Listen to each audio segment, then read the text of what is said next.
Welcome to Spurs Version TV. Good morning, good afternoon, good evening to all you guys wherever you are in the world, right?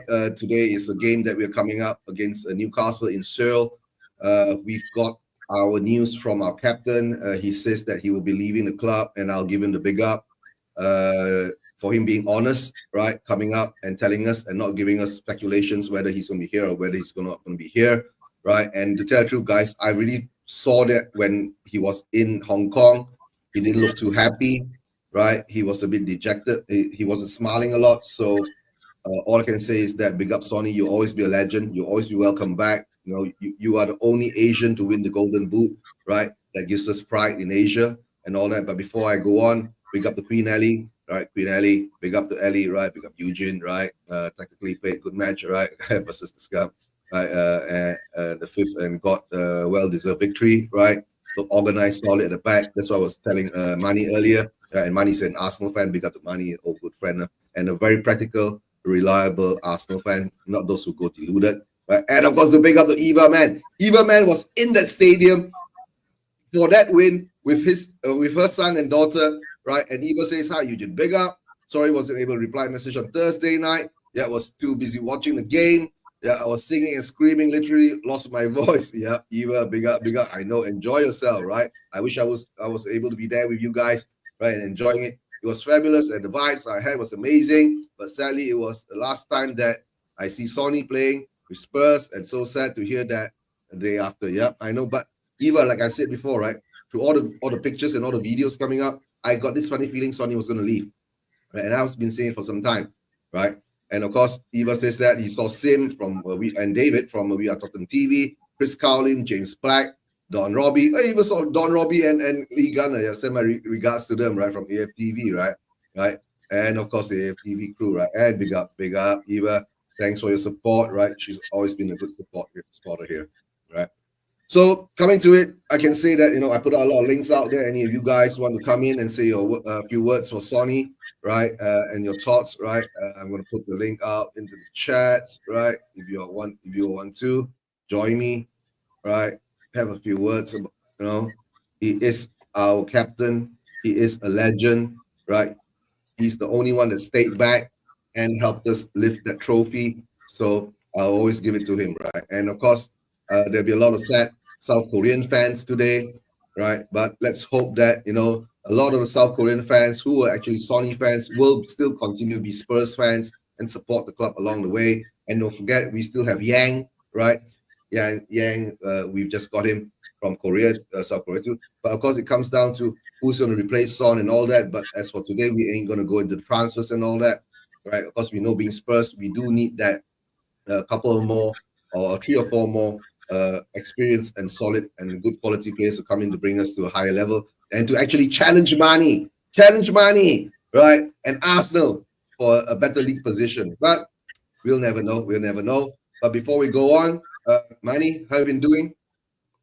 Yeah, I've been doing good, thank you, Eugene. Thanks for, you know, inviting me to your watch-alongs. I'm sorry I couldn't attend the previous ones, including the one where you celebrated your birthday, of course, and I hope you had a wonderful day. I mean, you know... Yeah, a wonderful day. We beat you guys. Of course. So, yeah, you got a nice present there. A nice gift from our goalkeeper and our so-called left back. But apart from that, I've been fine. The nice thing is that without, you know, too much news regarding Arsenal, I've sort of been able to, you know, enjoy the summer. I've actually been focused a lot more on the cricket between England and India. And in fact, it is, I mean, the 4th day's play is going on live right now, and I want to try and check what's going on here. Oh, England have lost another wicket, and they need another 287 runs. Both the openers are gone, and I won't speak anymore because I'm not too sure that cricket's very popular in your neck of the woods. It is played quite often in Singapore. Cricket too. No, to tell you the truth, I used to watch cricket too, you know, for once in a while, last time. But after that, yeah, the focus was more on football. Yeah. But yeah, it is what it is, right? So at the moment in time now, all I can say is that, you know, for being an Arsenal fan, right, you should be happy. You actually brought in a few good players, right? You got Zubamendi in, You got Gyökeres in and all that. Do you feel optimistic this season that you're going to actually win that league title? You know the answer, Eugene. No. I mean, because for every one or two good players we sign a couple of people who are so-so, if you understand the vernacular. I mean, why our manager saw it fit to go for Noni Madueke, I will never know. I'm reminded of a famous Pet Shop Boys song. I don't know why, I don't know how. Didn't like Mikel then. I hate him now. I've seen him sign Blues rejects, still wanting more. Add another number to the score.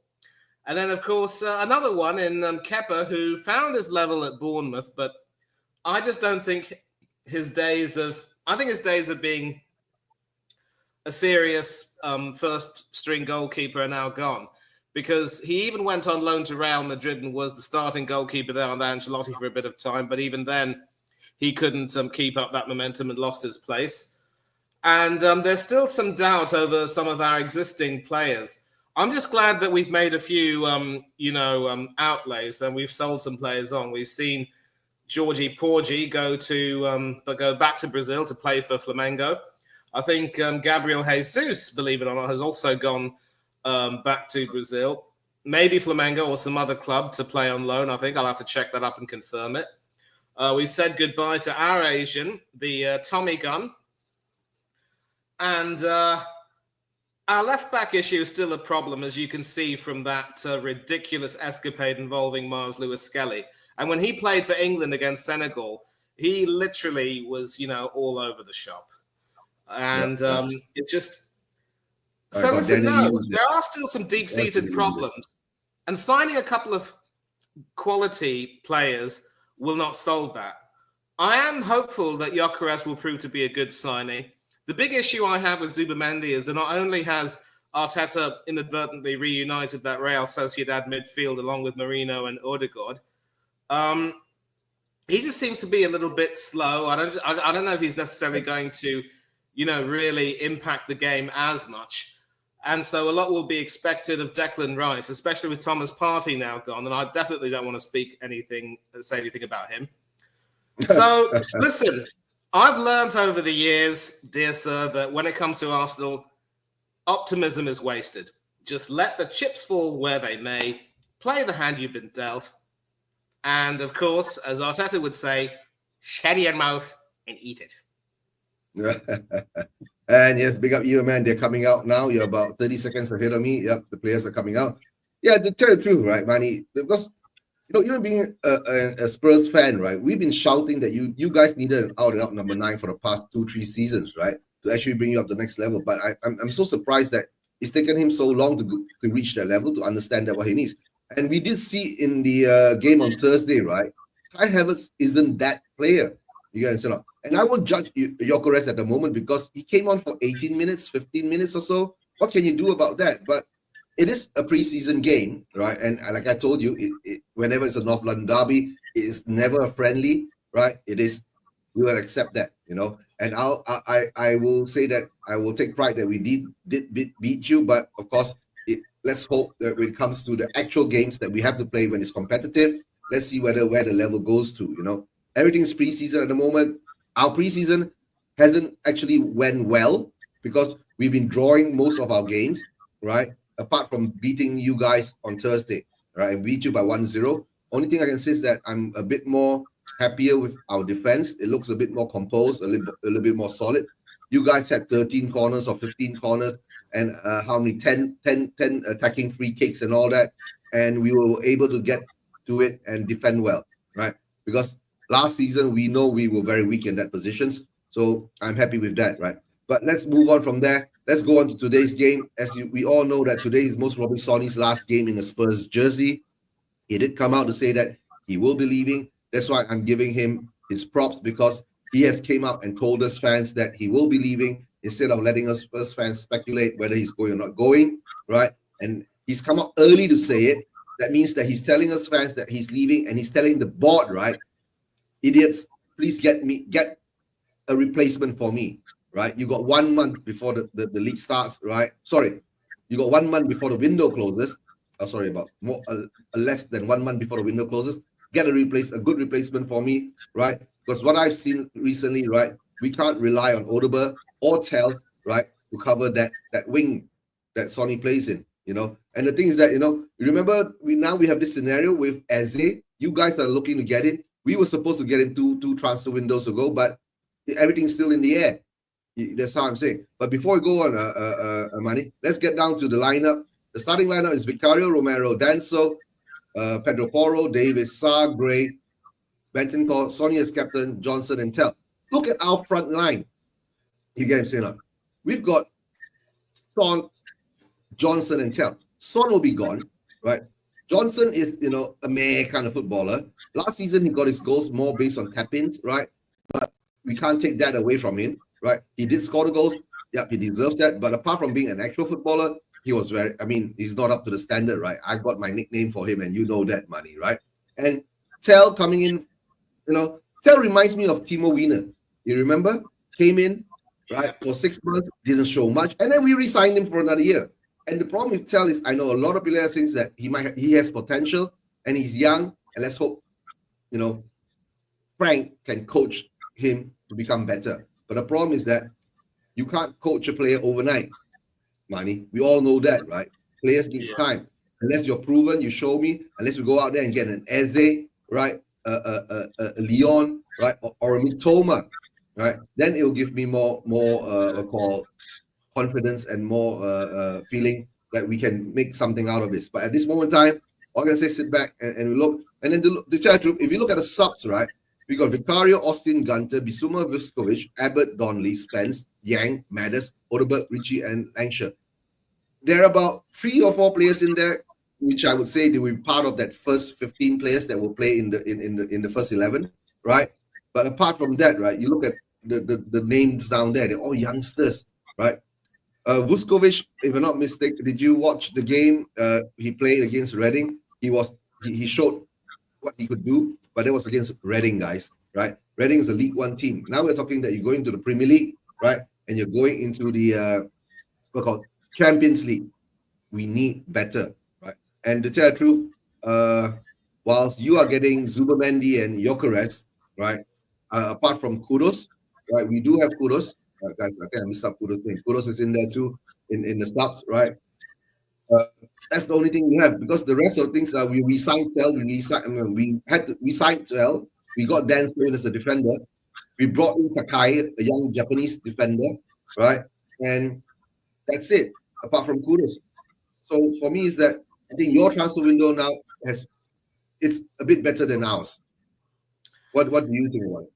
It's a bit better, and I'm not going to deny that. And once again, that really is a failing of the board, because listen, when you make a decision to sack the bloke who made history by winning a European trophy, joining Bill Nicholson and Keith Birkinshaw as one of the only people to do that, and you have the gall to give an interview by saying, well, it was an emotional decision, but we cannot run a football club based on emotions. We have big targets. We need to win the Premier League and the Champions League. Well, you've just proven that for the most part, you're full of hot air. And if you are willing to make these transfers now, why couldn't you have had the damn decency to, support Ange when he was going through that horrible injury crisis? I think it was only when things got really bad and, the feces hit the fan that you made some of these purchases. And even then, I think you only got some Danso and one other chap coming in. It might have been, I think it was Tell. I don't remember. Yeah, Tell and Danso came in January. Yes, that's right. So you can't just, try to pull the wool over our eyes. You cannot serve me crap and call it chicken curry. You can't do that for many of us. And so I'm not you, I'm talking about Levy. So now he's got to sit in a situation where he literally has to put his dosh where his mouth is and really show that he is serious about building something. And yeah, I know.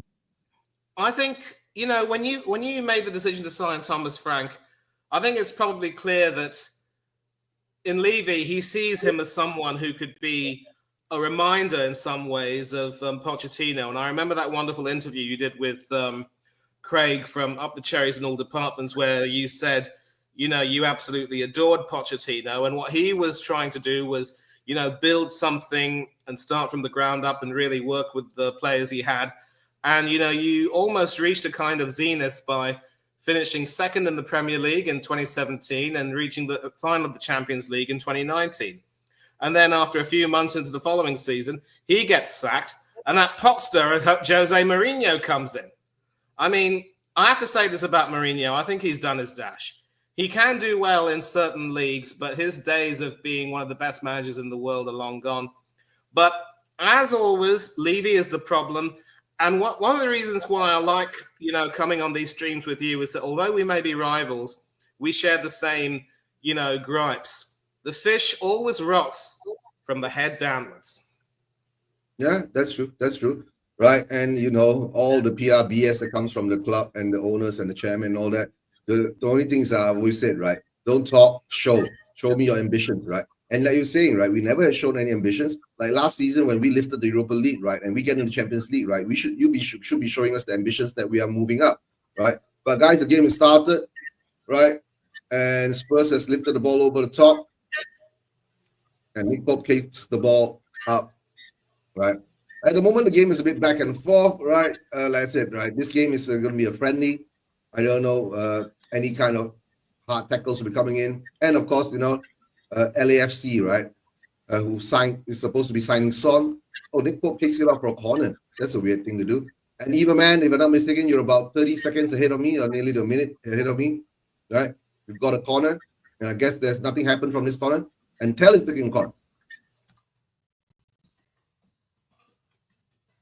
Tell hits the corner. No.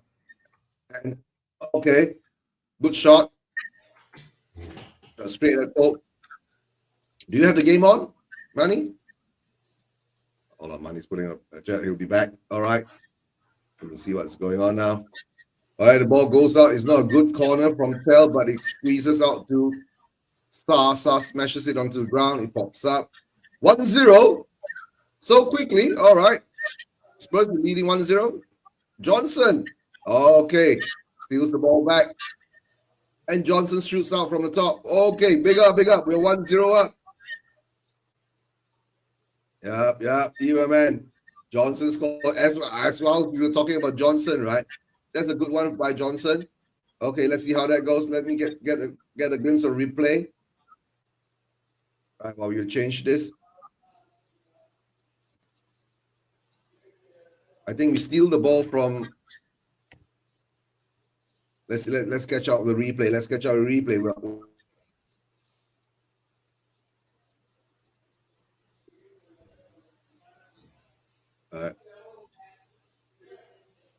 Press, we steals the ball back, and he shoots. Pope shoots will do better. That's a good one from Johnson, right? First time seeing him shoot out from the outside the box. Yeah, big up to Johnson. Johnson scores. Right. And Johnson does the Sonny square. Yeah. Guys, and today to tell the truth, right? The whole game is all tribute to Son Heung-min. Right. And he looks happy. He looks happy for Johnson. All right, that's a good thing. I don't know. Newcastle hasn't won any of their games ever since they've done their friendlies. At the moment, they don't look to be there either. I'm not sure whether this Isak thing has giving a lot of problems for Eddie Howe.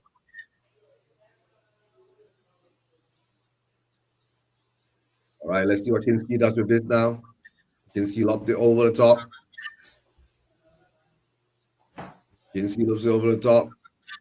Score, I think, in the 4th minute or so. Yeah, let's see whether we get the ball back. Sonny gets the ball. The ball goes to Johnson.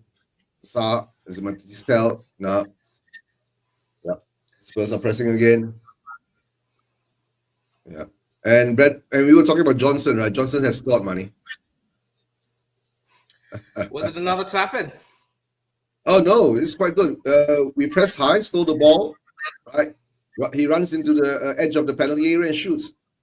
And I think because he shot in front of a defender, Nick Pope was cut off. I think Pope should have done better for that. But, We seems to be pressing well, and we still start.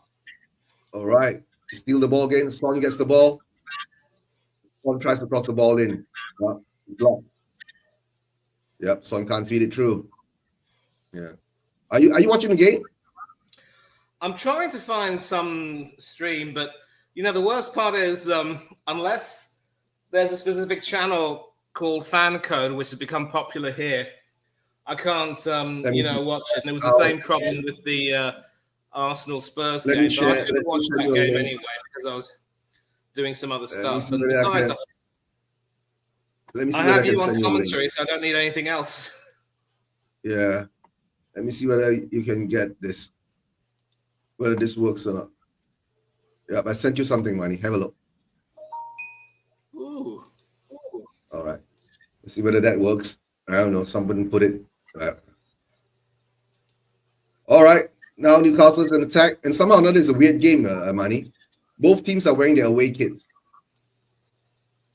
And Spurs are in black. Right? And Newcastle is in green.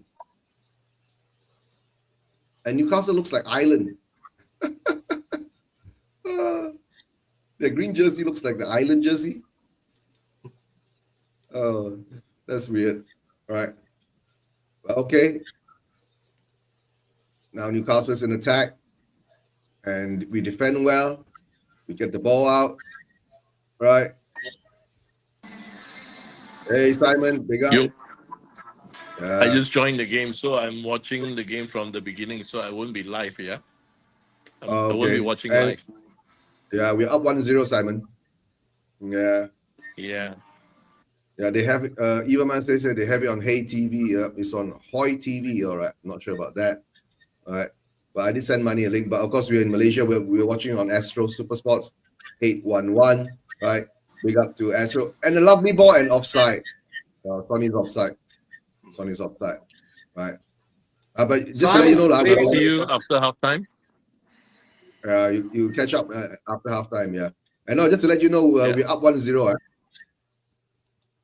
Thank you for spoiling the game for me. Yeah. Hey, you watch along, man. I'm giving commentary now, you see. So, yeah, say that. Yeah, that was a beautiful pass there, but Sonny was just offside.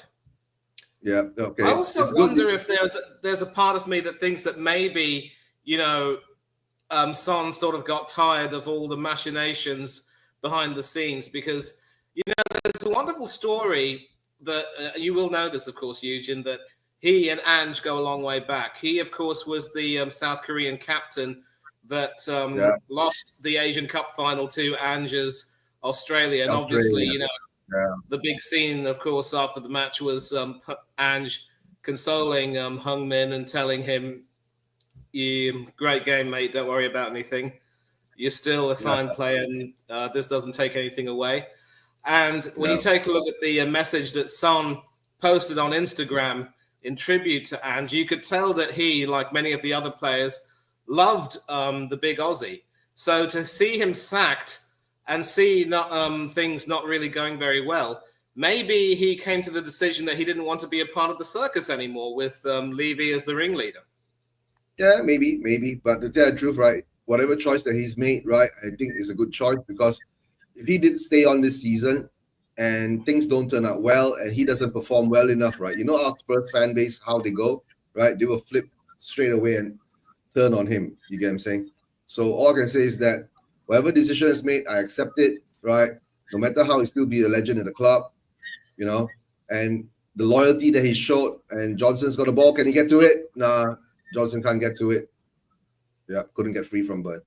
All right. So I'm just watching it right now. That is Johnson. So I think I'm a couple of seconds behind you, but some good defending there. Some good defending, but I think it's Matt Target, the former. Target. No, it's not. It's Dan Burn. Dan Burn is there. Yeah. Right. No, but I think it's about Sonny is that, as I see it, he will hopefully move to LAFC and, get something, I was saying, right, moving to America, the standards will be about 2 or 3 levels lower. It might fit into his style of play. right? And if I'm not mistaken, Hugo Lloris is at LAFC, and if he's in LA, right, there's a huge South Korean community there, right? And most probably the amount of money that LAFC is offside against Son. Son is offside again, and Spurs are looking a bit more attacking, right?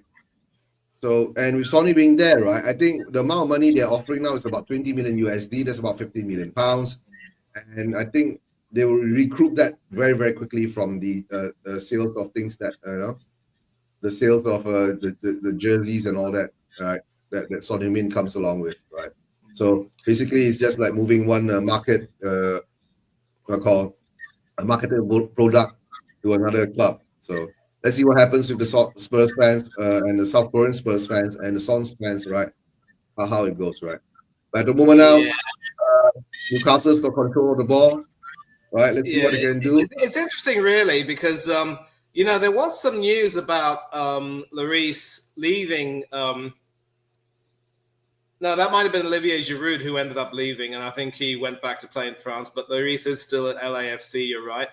And there's, of course, a big story here that when Heung-min joined Spurs, he actually came to blows with Lloris, who, if memory serves me right, was club captain at the time. Maybe you know a lot about that than I do.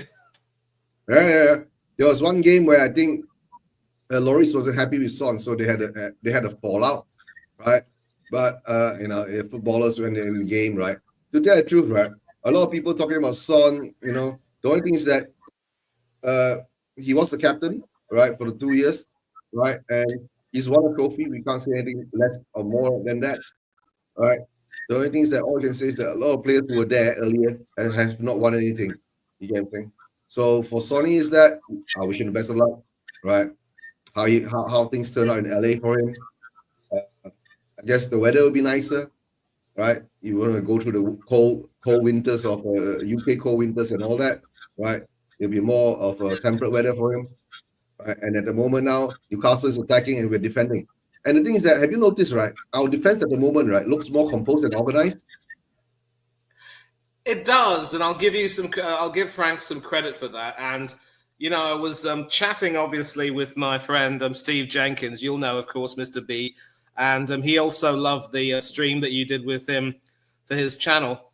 The thing about Thomas Frank, and Steve can back me up on this, that he does have the sense to know that it is important to have a more organized defense in that particular regard. And sorry, I haven't seen Steve in such a long time. How does he feel that we've taken Frank from him? I'll be honest with you. He's not so much angry about Thomas the Frank engine leaving the station and going across with West London to North London, as he is about the likes of Bomo leaving, Norgard leaving, and now there's talk about Visser probably trying to force his way out of the club. Brentford have made some good signings, and I think they will make a few more before the window gets shut. So he's become a little bit, I would say, indifferent about Thomas Frank leaving. I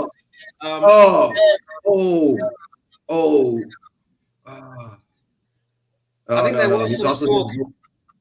Ironically, there was some talk about there being a potential manager swap by which, while Frank came over to your neck of the woods, Ange went over to the G-Tech.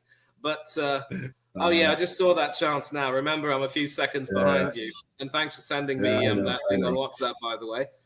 So, listen, I think Steve has sort of, accepted it. He's looking forward to the new season with Keith Andrews, the former Republic Island international, in charge. With Norgard gone, the Irishman Nathan Collins is now the new captain. They've got the Irish Liverpool goalkeeper Kelleher in. They've got Jordan Henderson. Kelleher is a good buy, to tell the truth. Right, yep. I rate Kelleher highly. I've been thinking, why didn't we get him, right, 2 seasons ago? But maybe the time he was still trying to fight his spot with Alisson, right? But the thing is that, I understand. But to tell the truth, right, after we got Frank and Brentford losing and Mbeumo, and then you getting Norgard, right? So I guess now is the thing is that whether Andrews can actually prove himself in the Premier League, because I can tell you, if in the next 10 games or so that things don't turn out well, oh, come on, give the ball away again. Why we give the ball away again? Come on, we're going to stop giving the ball away again. And the thing is that it's going to be a stern test for him, if I'm not mistaken, right? Because you're not mistaken, when Frank left, right, he did take a couple of the coaches away from the Brentford squad coaching team too, right? Yes, that's right. And I think he was also in the market for Mbomo before United somehow found their way to muster a better offer. Of course, if I were,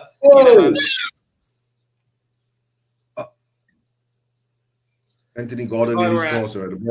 If I were an ambitious player, there's no way I'd want to go to a club that doesn't even have European football and is so skint they're sacking more and more employees just to fund their signings, which is why I'm also really glad that Emi Martinez is not going to Manchester United.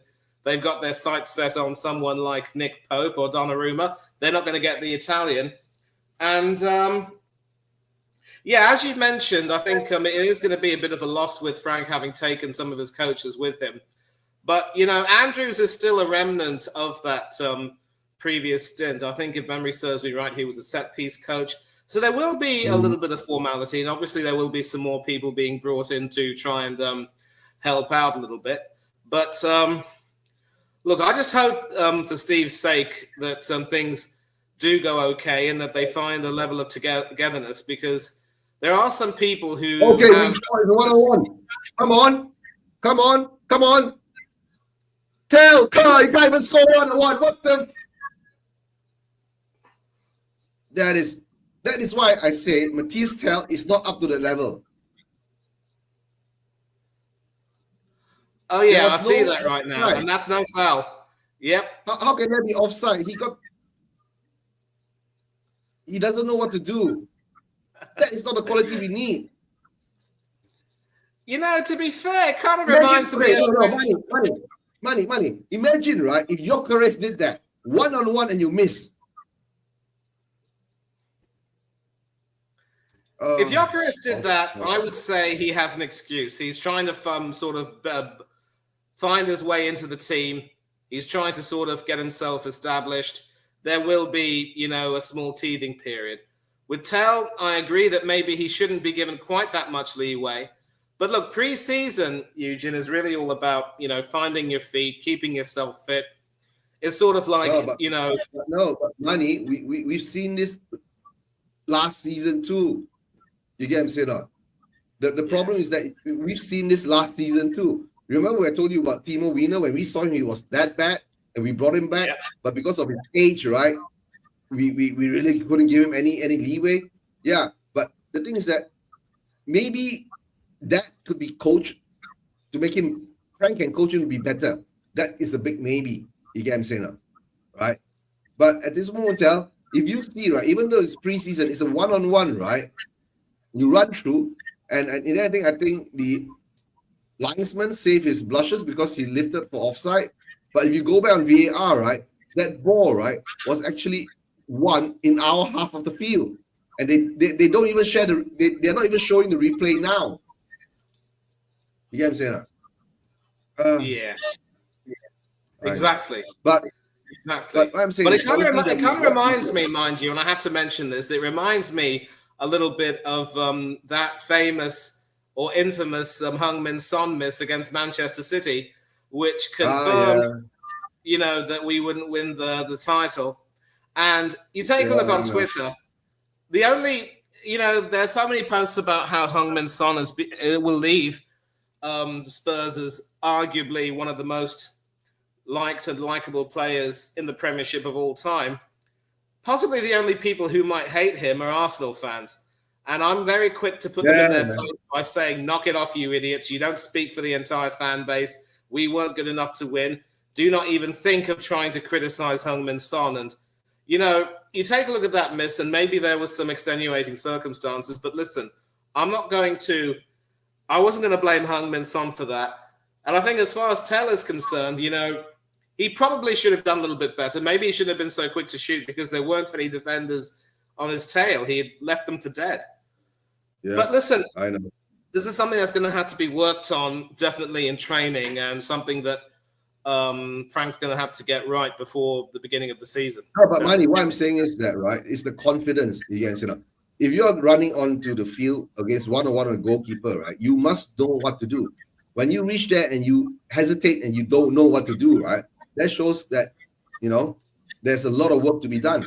And the problem is at this moment in time, right, we don't have an out-and-out striker. Unless you're going to say Lancashire, one of our youngsters, homegrown youngsters, as a striker, then it's one thing. But if we don't improve in that position, right, we'll be stuck with Solanke. And let's say Solanke gets injured, who else do we have? That's why I say we need to improve on that.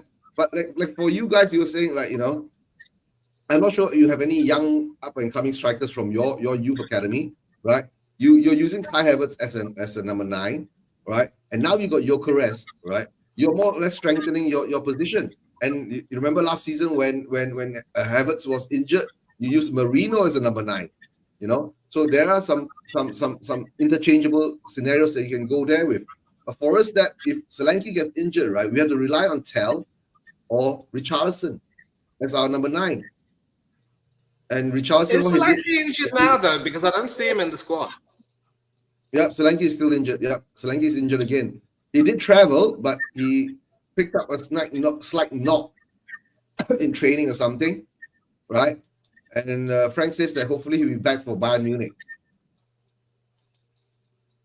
Yeah. Oh. Bayern Munich. Mathys Tel and Harry Kane crossing paths with their old and new clubs. Yeah, and we're looking to sign Palhinha. Bruno Guimaraes. Do you see that?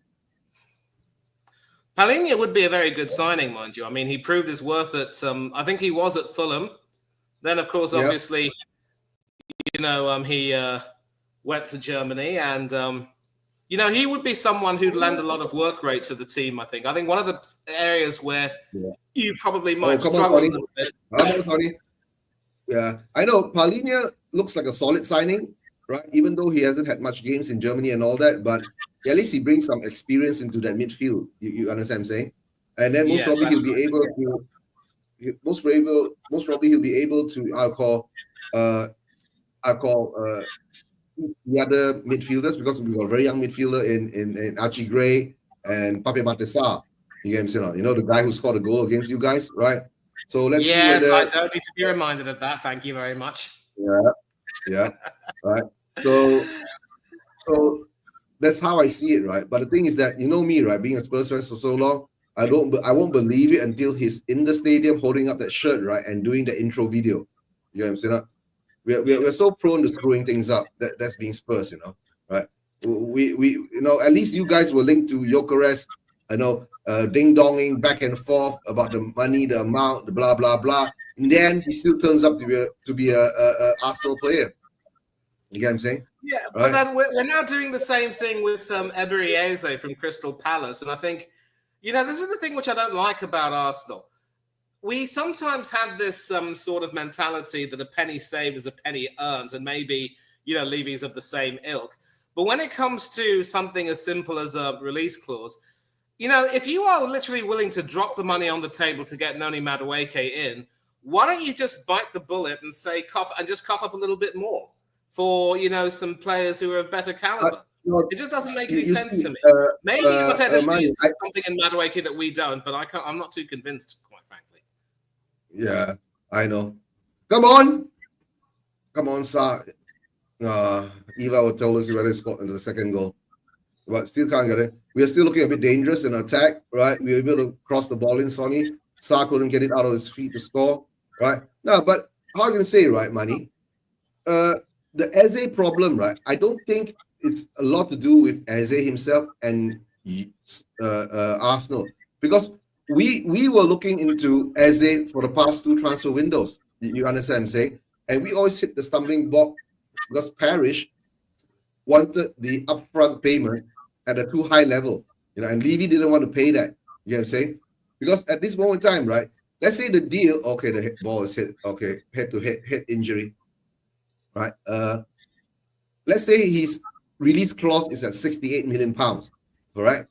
But it doesn't say how much you have to pay up front, because Nobody actually pays up the 60 million, 68 million upfront nowadays, because everything is paid in installments throughout the years, unless, like Liverpool paid 100 million upfront for Wirtz, right? But Liverpool hasn't been signing big name players for a long time, right? So I think they've accumulated a lot of funds, number one. And last season, right, when Slot came in and won them the Premier League, right, it was more or less of a surprise.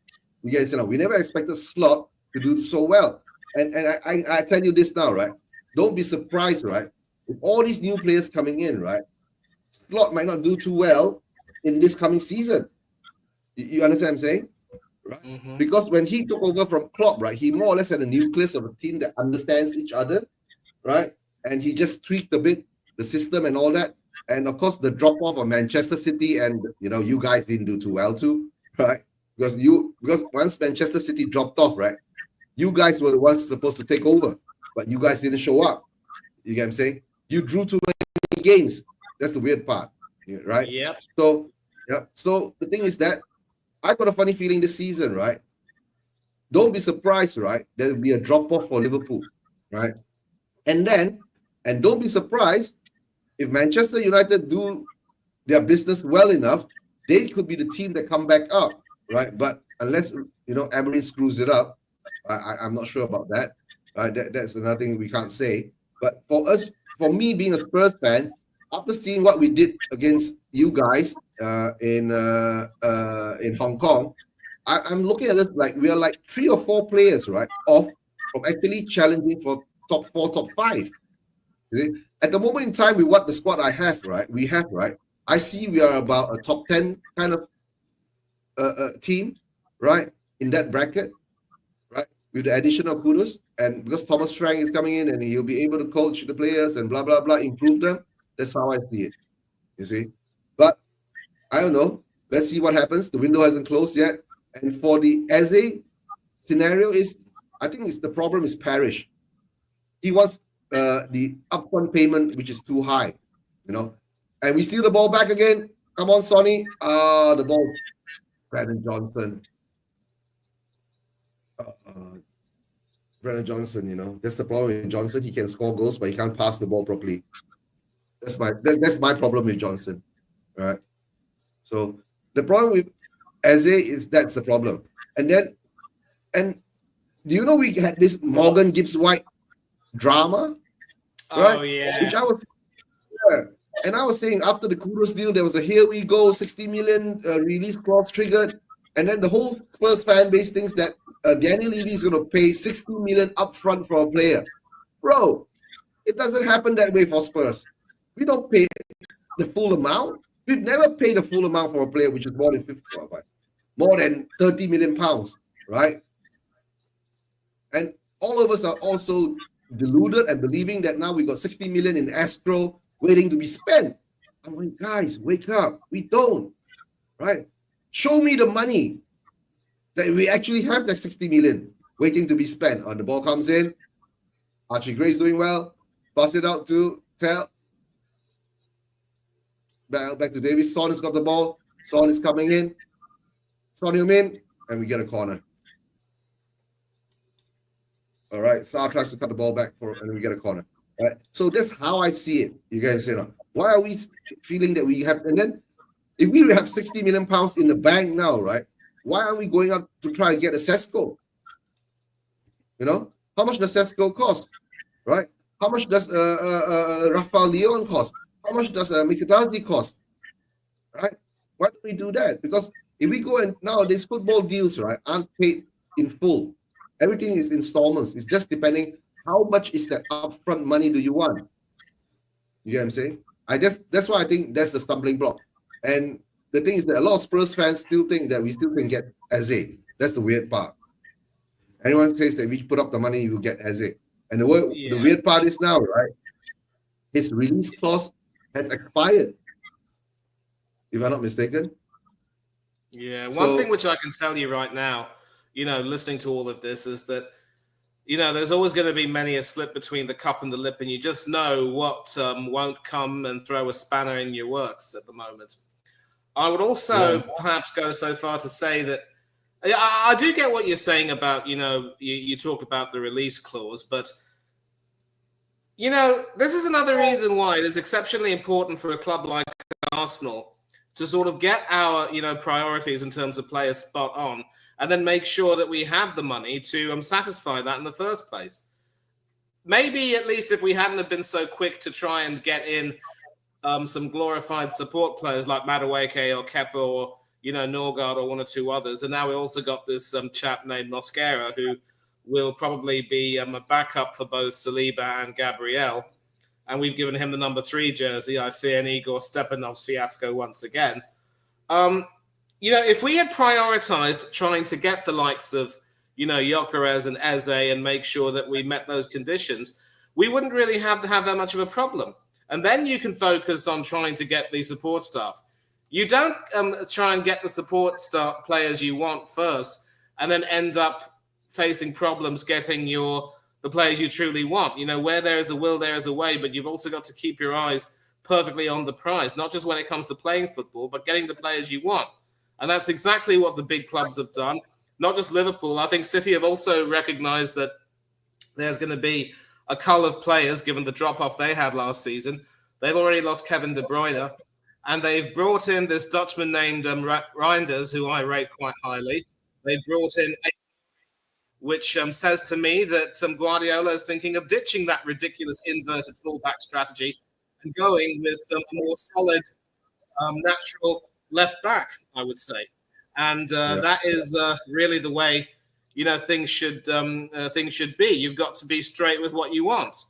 With Arteta, we're just seeing a bunch of, double speak again, and it's all the more ridiculous. And I would probably say when it comes to our dealings in the transfer market, we do have more room for optimism than you do.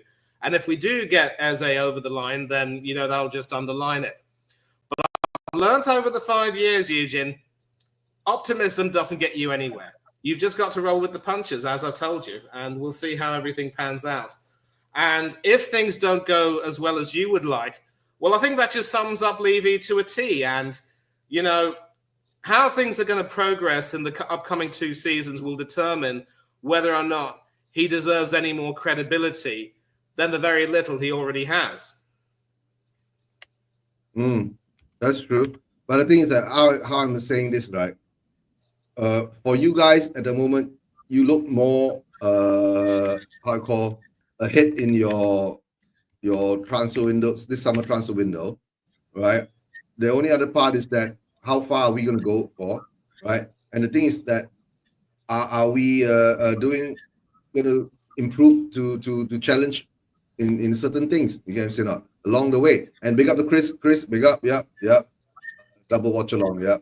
Optimism, yeah. You're a Spurs fan, yeah. That's the thing. Optimism being a Spurs fan, yeah. That's not in the Spurs fan vocabulary, right? But how I see now is that for you guys, I know maybe Gyökeres will come good, right? We'll never know.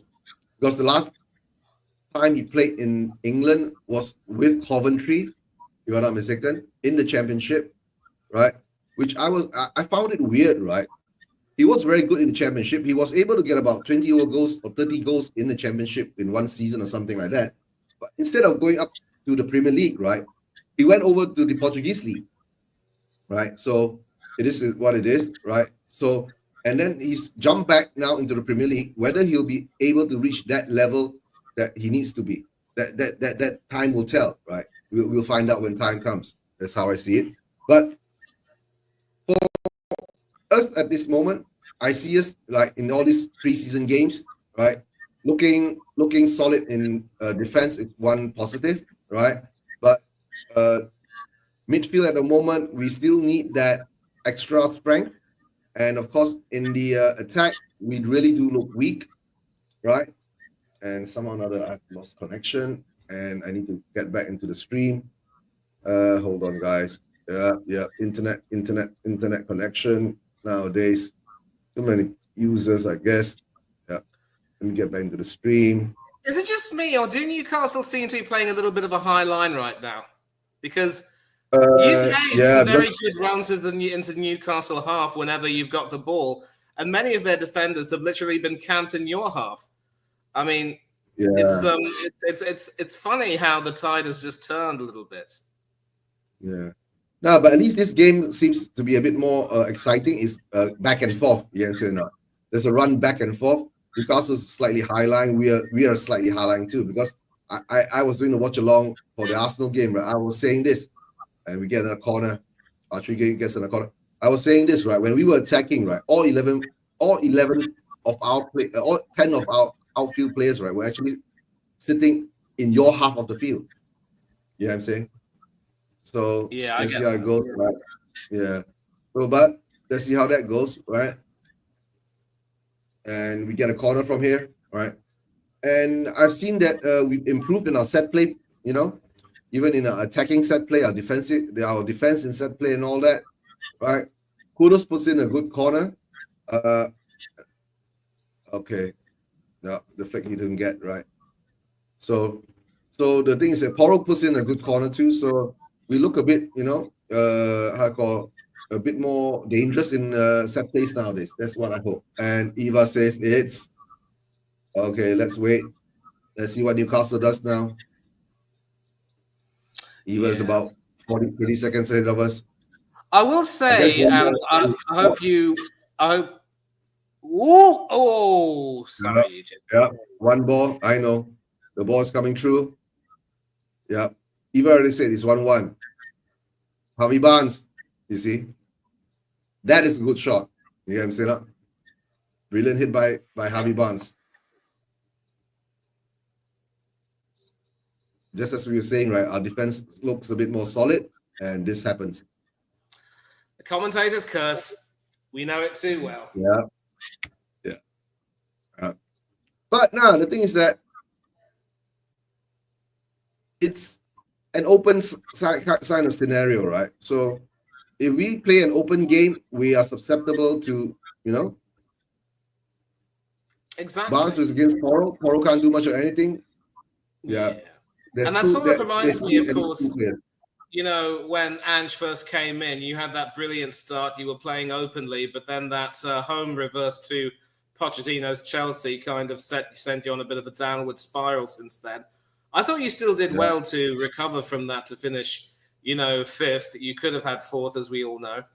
And I have to say, and I'm sorry for, you know, beating this dead horse, but I'm still of the opinion that the manager didn't really need to be changed, because, I mean, forget about the fact that you win a trophy, your momentum is high, everyone's, you know, exceptionally happy. But the most important thing, as the famed basketball coach Phil Jackson brilliantly said, is at the end of the season, you wipe the slate clean, you start from scratch. And that also would be a moment of, you know, reflection, because obviously you saw a change in a tactical approach from Ange, which was brought about by the fact that many of your creative players, you know, Kulusevski, Deki as you call him, Madders and a few others were unavailable. So you had to play a little bit more defensively. And I think he has also shown that when it comes to playing against very attacking teams, he can play a bit defensively. The injuries didn't help.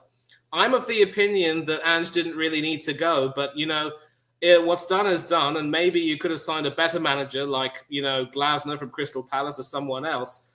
But people are going to take a look at this win over Arsenal, and you see the twits on Twitter saying, pretty much going, you know, we've got our Tottenham back, and you know, Frank's going to go there. I mean, we've got our Tottenham back. It's ridiculous.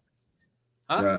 I never want this Tottenham back, right? I want a Tottenham that can win league titles and all that. So I've already had my rant with we about Tottenham back and all that BS, right?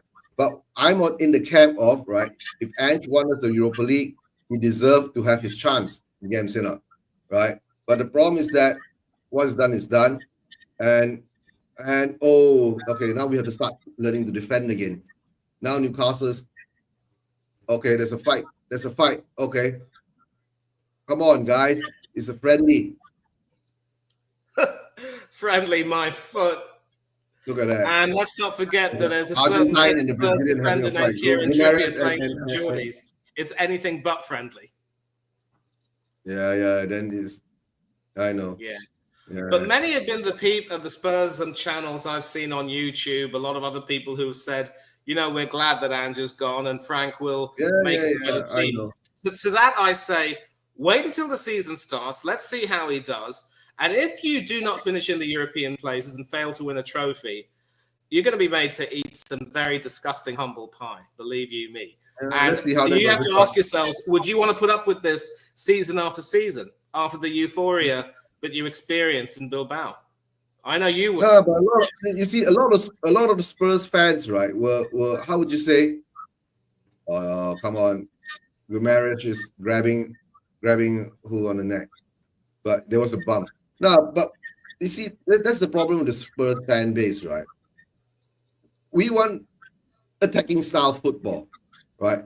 And when Ange gave us the attacking style football, we didn't know how to defend. Then they want balance, right? Because as you know, right, I've never been Ange in or Ange out. After the first 10 games, when Levy said we got a Tottenham back, I became Ange don't care because I remember that. Yeah, the bullshit starts all over again, right? And when we were losing in the league, right, there were a lot of, of course, the injuries have to be taken into account of what happened, right? And we were struggling. And of course, we lost 22 league games, right? There's never in the first time in our history. And of course, we won our only trophy in 17 years and our only European trophy in 41 years, right? That all has to be taken into account. But a lot of Spurs fans can't see that. So it is what it is. You get what I'm saying? The pressure puts on, right? And our chairman, don't forget, right? A lot of the Spurs fan base were asking him to be sacked by January. Not only end of the season, but the problem is that a lot of Spurs fans changed their mind, right, when he won us the cup. Because we understand one thing is that, right, no manager, right, since 2008, whether it's Mourinho, Conte, right, or the elite top managers, right, couldn't maneuver around that Levy puzzle, apart from Ange, to win us a trophy. It is what it is. And I don't blame Mourinho because he did bring us to a Carabao Cup final and got sacked 6 days before it, right? So who else is there to blame? So for me now, for Ange, right, I'm just going to sit back, observe. I'm not going to pass judgment yet. But the only thing is that whilst this transfer window is happening, we see the same shit is happening again. We're still being Spursy again. We're being Spurs again. Absolutely. Right? So what else can I say? Right? All I can say is that, yeah, watch and see. We just have to watch and see at the moment. Right? Yeah. But if Ange does turn up and he does produce and he does get the results and he does give us something to hope for, right? Because we as Spurs fans, we have to get out the mindset, right? The most important thing is, this, right? Look at that. Even Mani doesn't have one of these, right? Look at this, right? Right? Trophies, right? Getting fourth is not a trophy. Now the best part is, right, you don't even have to get fourth, you have to get fifth. Exactly. And Ange said it brilliantly in his interview for TNT Sports. Finishing in the top four wouldn't change the club very much, but winning a trophy would. And not just any of these happily domestic cups. Because, when you say you want to sacrifice a league campaign to win a cup, it shouldn't be a domestic cup, which, doesn't get you that much money. People might just look at you and say, you're taking the mickey. But you win a European trophy, you get into the Champions League, and you do that. You're able to sort of let the fans start dreaming of bigger and better things, and then you can start to look at next season and build momentum. And unlike Ten Hag, who was mentally sort of wanting to leave Manchester United and had lost, the backing of some of the players clearly did love Big Ange, but I think Ben Davies said it best that when he said, we've got to try and move on and get behind Thomas Frank. I think the sensible Spurs fans, many of them who wanted Ange to stay, have now made their peace with the fact that he's gone and Frank is in. And Frank has also paid tribute to Ange and has promised to try to build on, what's been on the platform that Ange has left. And so, hopefully things can turn out well. But I just don't know if Frank would necessarily be that manager who would, build on that platform the way you'd want. And you would have been better off getting someone like Glasner. I'm surprised you didn't go for him. Europa League winner with Eintracht Frankfurt, led Crystal Palace to their first ever trophy. I rate the German. I think he's outstanding. And we all wanted Glasner, and Glasner's Austrian, I think, not German, Austrian. I think. No, the thing is that we all want. I would have preferred Glasner over Frank, but the problem is yes, that he is Austrian. You're right. Yeah, I have to come to this conclusion, right? Because you see, when Daniel Levy first brought Ange in, right, he said this one thing: "I'm done with employing elite managers, top managers." You get what I'm saying? So Ange at that time wasn't an elite manager, a top manager, you know, because it's not won anything major apart in the Scottish League, right? So once Asian Cup, don't forget. Asian Cup, yes, that's Asian Cup. But once Ange won the Premier League, right, the Europa League Cup, right, that brought Ange to a different level, and Ange demands will be different. You get what I'm saying? Ange was most probably had a meeting with Levy and said that since now I've won this, right, now I need this, a different style, a different group of players, right, to actually challenge for higher things. So when you go against Daniel Levy and when you want to challenge him, you're out. Jose, Conte, look at them, they were out. So that's my conspiracy theory. That's why a lot of Spurs fans are being blinded again. Yes, Frank is a good coach. He's a good manager, right? Frank is in the mold of Pochettino again. I see Frank as a Pochettino, right? There's a possibility for him to fail, but there's a possibility of him succeeding too. You get what I'm saying? Because when we brought Pochettino in from Southampton, he was a nobody, right? But he did good things for Southampton. You get what I'm saying? But like you can say, to the end of the day, right? What has Pochettino won in a major sense? To me, it's still nothing because he went over to PSG and won Ligue 1. And shit, if you went over to PSG and you were in charge of Reims or Lyon or Marseille and if you won Ligue 1, then it will be something different. Come on. Right? PSG, Ligue 1, if you don't win it, you're a joke. And don't forget, right? When he was the first season was there, he didn't win it. He only won it when he was in the second season. Right? At least Pochettino went there and won the Champions League, like what Enrique has done now. Now, that is a quality manager. To me, that's why I said Pochettino is still not at that level because he didn't win us anything too. Getting to a final is good, right? Come on.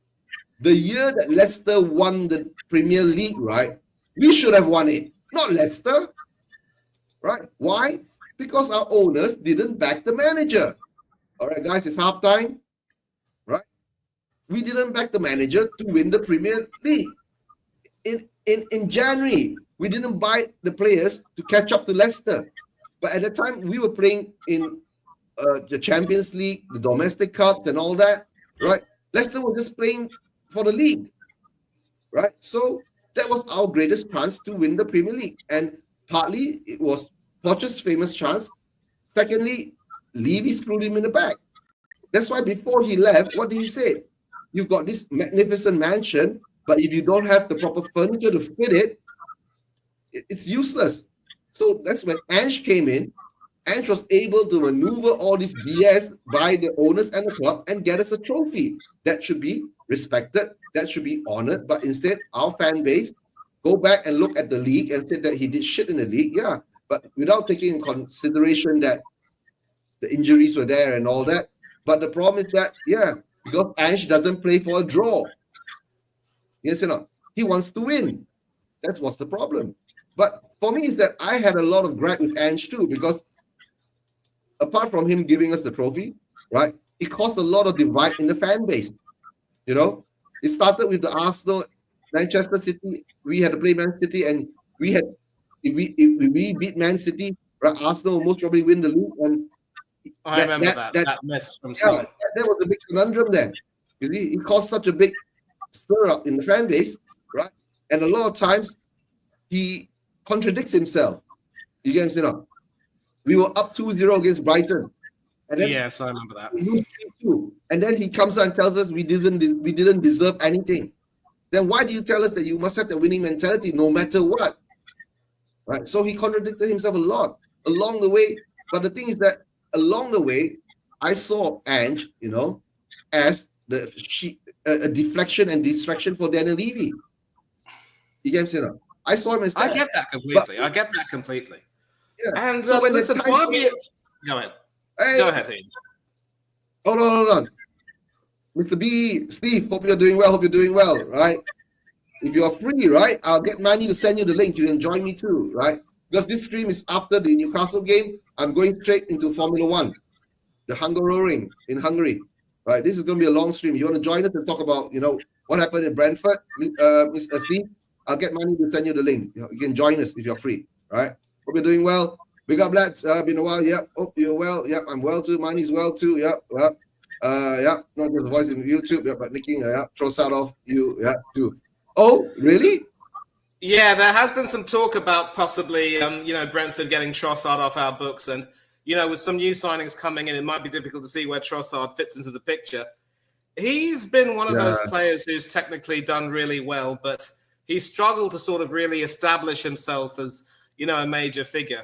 And maybe Brentford see him as someone who could play a much bigger role the way, a certain Christian Eriksen did when he joined Brentford. So it could be a good move for Trossard. He'll get regular first-team football. And obviously with Belgium, trying to qualify for the World Cup, he probably will benefit a great deal more from playing a lot more regularly and frequently. And I think, Andrews might find a role for him in the team, and certainly he'll get to play a lot more. And I will also say this, far be it from me to, offer any sympathies for an ex-Tottenham manager. Yes, you're right when you say that Ange contradicts himself a lot. And I remember that Brighton reverse at the Amex where you're up 2-0 and you ended up losing 3-2. You and everyone else on the panel were fit to be tied that day. And I think a lot of people were, incorrigibly Ange out that particular day. But this is a person who has also been quoted as saying that, winning the league, doing well in the league is really a good barometer of how well you are, how good you are as a team and how well you run as a club. But sometimes when facts change, you've got to change your outlook and change your mind. And, as human beings, we don't always stick to the same principles that have guided us, when we were much younger because of, differing circumstances or what have you. So I see him as someone who, far from being too contradictory, was a little bit more, I would say, flexible and agreeable in, considering circumstances. And it paid off quite handsomely. But obviously, in terms of a business decision, maybe the board also felt that it was a bit too much of a risk. But again, you start from scratch and you see where you go. But again, what is done is done. And I think Steve will also testify, if he does come on, that Frank was a great manager. Sadly, he can't come on though, so he's got relatives. I just hope he's not watching the cricket. I just hope he's not watching the cricket because England are in a bit of a spot of bother right now. And as a primarily an England fan, that doesn't make me too happy. I could be watching the cricket right now, but I'm here with you, so I hope you can appreciate that. My way of paying you back for not coming on the stream. Are you an India fan first for cricket? What did you say? For cricket, right? Aren't you an India fan first? Born and brought up in England, always England over India. India is just the land of my fathers. It's where I hang my hat, but I don't consider it home. Home is where my heart is. Okay. But the truth, right? You're much better off in India now than in England. You're much better off here in India. People say that, but listen, I'll tell you one thing, dear sir. There are some changes, going on in the country, the way things are going on over here. I wouldn't necessarily know that, and I still have a longing to, go back one day. But it is what it is, and I don't want to talk too much about that. But anyway, it's half time. It's half time. Guys. What are your reflections on the first half? The first half, I guess we got off to a good start, but then after that, Newcastle has gotten a grip of the game, and I think the first 11 that we have out here now is not our actual strong first 11. Most probably, I hope that Frank will put in a few more better players. Kudos to come on to change the game a bit, right? Take off some of the attacking wingers and all that. Maybe bring on VDV and replace with Danso, right? And let's see how we go, right? And then bring on Spence, and take off Ben Davis. You get what I'm saying? Ben Davis is he shouldn't even be here at this moment in time in our squad, and he's still around. He doesn't even have to, do something like what Sonny did, right? have a gracious departure. You know, that's all I'm gonna say. But at this moment in time, right? It's a preseason game, so there will be, I think, wholesale changes, right? And I think most probably Sonny will come off somewhere, some in, I think, first 10-15 minutes in the second half, right? Because he ain't gonna take a chance of getting injured while his transfer is being processed. So that's how I see it. And most probably he will be given a standing ovation when he comes off. Hopefully that will be given by all the fans in the stadium, right? And there was another thing I want to talk about Thursday game, right? Most of the fans in the stadium were Arsenal fans, if I was not mistaken. Did you watch it? I told you I couldn't because it's on a channel called Fan Code. I have to, subscribe to that, and also due to my own scheduling constraints and some other commitments, I couldn't really watch that. In fact, as soon as this the football ends, I'll probably have to, buzz off anyway because I've got to go to the gym. It'll come. Right. Just give myself an hour session, and I just love, I'm going over there. And Frankie got his second win over Arsenal. His first win, of course, was as Brentford manager when they got promoted. Yeah. That was, of course, back in the day. Right. Now, I want to ask you another question. We were talking about, obviously, the likes of Mourinho and so forth. News has, of course, come out that a certain Bamidele Jermaine Ali might consider retiring from the game at 29 years old. Now, one of the things which I also did like a great deal about Pochettino was that, he built something well, but something really good. But in addition, it seems to me, Eugene, that when the players were there playing at Spurs for him, they seemed to be, united under him. And I think everyone was, united. And he was able to get the best out of Ali and the likes of Danny Rose. But not too long after Mourinho came in. And, the thing, I despise Mourinho. I consider him to be nothing more than a glorified pot stirrer. And it was almost no coincidence that after Pochettino left, Ali and Rose just, withered, pun intended. Certainly in Rose's case. And, they never really were able to get back to anything like their best. And, we never heard of them again. Rose ended up retiring after an experiment with Watford, I think. And now Ali might end up falling by the wayside. And we all know about Ali's personal issues. I just wonder if, you can, obviously, players have to be responsible for their own, how they conduct themselves in their own careers. I just wonder if Mourinho, though, does have a part to play, because if you take a look at his history, he does have a very nasty habit of getting into feuds with certain players and really hurting them, psychologically. Yeah, I guess Mourinho has his own style of management, right? Because the ego of being a big manager and winning big things and all that, he most probably thought he could bring it to Spurs, but of course, with Rose, there was a big drama behind it. To tell the truth, a lot of things were not done that well, and the owners didn't do that well for him, right? There were problems over there too, right? And to tell the truth, right, I've met Danny Rose personally. He did come to Malaysia once. If you go back to my old videos and all that, right? I've got his signature on one of my jerseys too, right? But the thing is that with Dele Alli is that I think he lost his way in football, right? And when he lost that edge of wanting to be a top player, right, the rest of the things all fell apart. You get what I'm saying? And I get that could be. I can't blame a manager, because,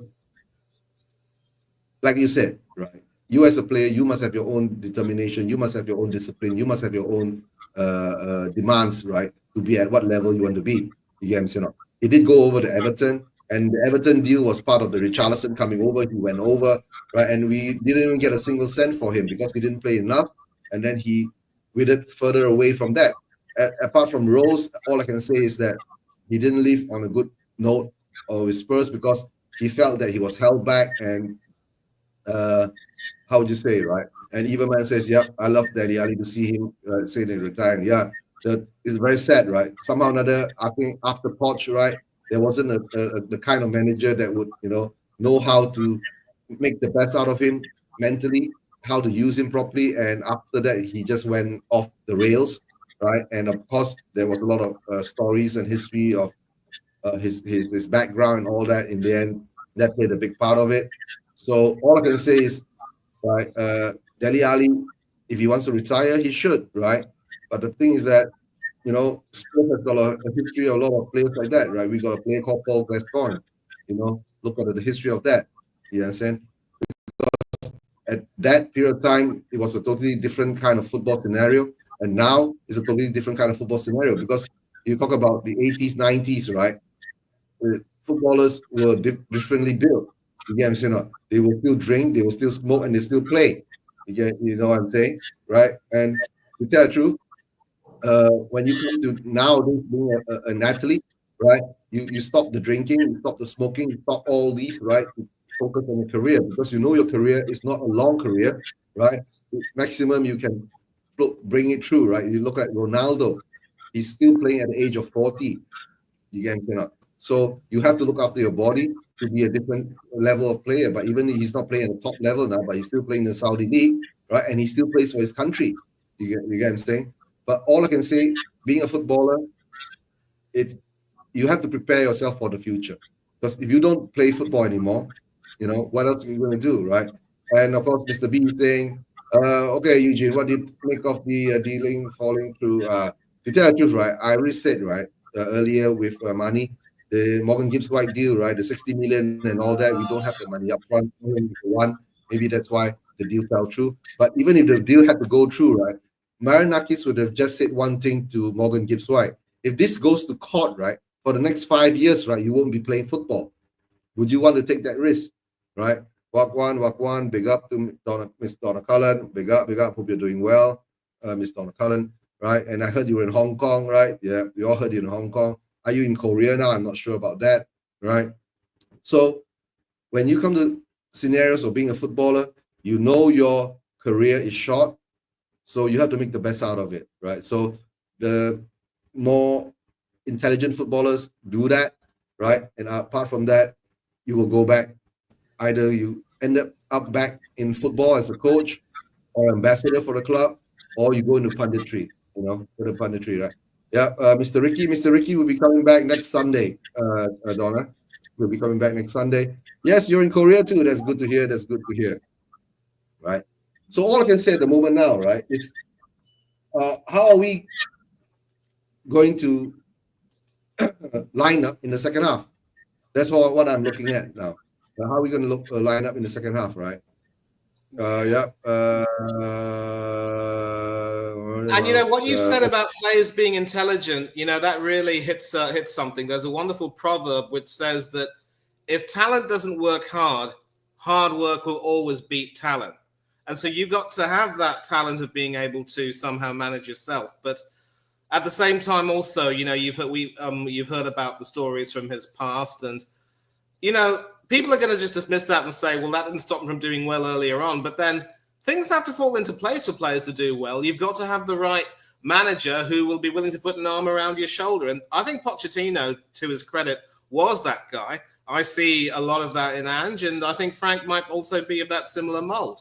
But if you employ a lot of these pot stirrers like Mourinho, I have to say right now that idiot has a lot to answer for when it comes to his dealings with certain players. What he did with Real Madrid, he never should ever be forgiven for that. And I think a lot of Real Madrid fans who might be friends of yours will definitely agree with me on that. Yeah, the thing is, of course, whatever happens, right, all I can see at this moment in time, football has changed, along the way throughout the years. It's evolved into something different now. So a lot of focus is on the fitness, physical fitness, mental fitness, right? And don't forget, guys, they play a lot more games nowadays, you know what I'm saying? With just the league, and apart from the league, don't forget you got your international games, right? And next year is the World Cup year. So there are a lot of things coming up. So that's why the Morgan Gibbs White deal, right? As I see it, right?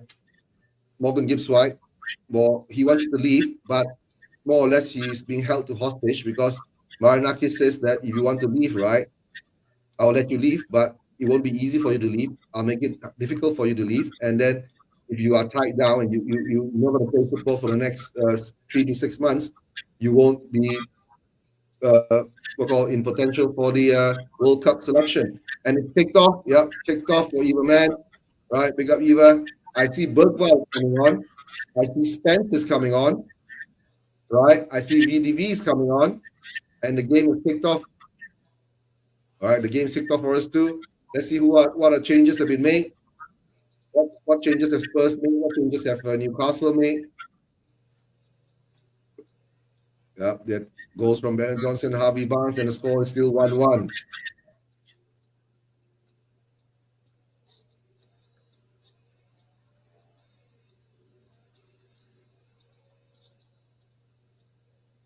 Bergwall steals the ball back, goes all the way back to Danso. Somehow or another, Ben Davies is still on the pitch. My gosh. So he's taken off Poro. You know, of course, the interesting trivia is that Davies is actually now the only member of the 2019 Champions League final squad still at the club. But all the 11 starters will now be gone by the beginning of the season. Yeah, that's true. They're all gone, apart from Ben Davies, because the last one was Son and Davies is still here. So let's see what happens there, right? And Newcastle looks more attacking at the moment. Let's see what Spurs does, right? If you take off VDV and Danso is on now. Romero's come off, right? Danso has gone to the right. Spence has gone to the right. Bergwall is chasing. Good challenge. I think you can agree with me as well when I say that image of that clearance from, I think it was Luke Shaw's header, that should literally, be hung up in your club's museum or Hall of Fame. What a clearance that was. I think that was what really won you that game that day. All right, Bergwall is coming for Benton Core. All right. What other changes do we have? Romero, Van der Ven is coming for Romero.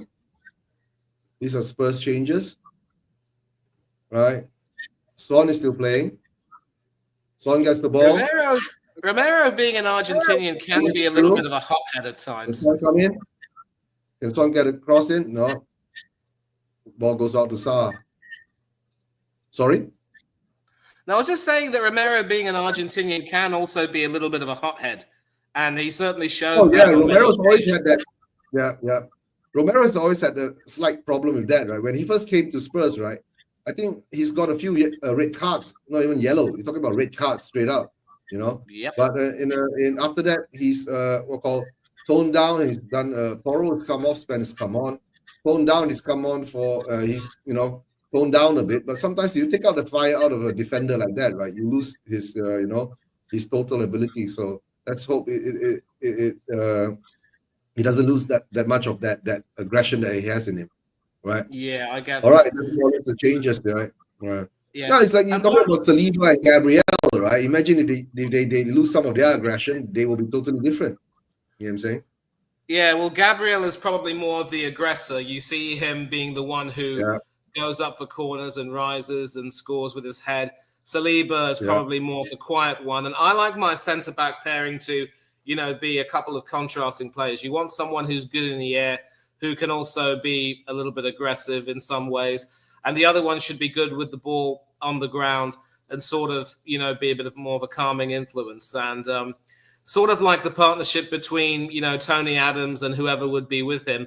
Although, Martin Keown was no shrinking violet. I think of someone like a David O'Leary who was, absolutely peerless back in the day.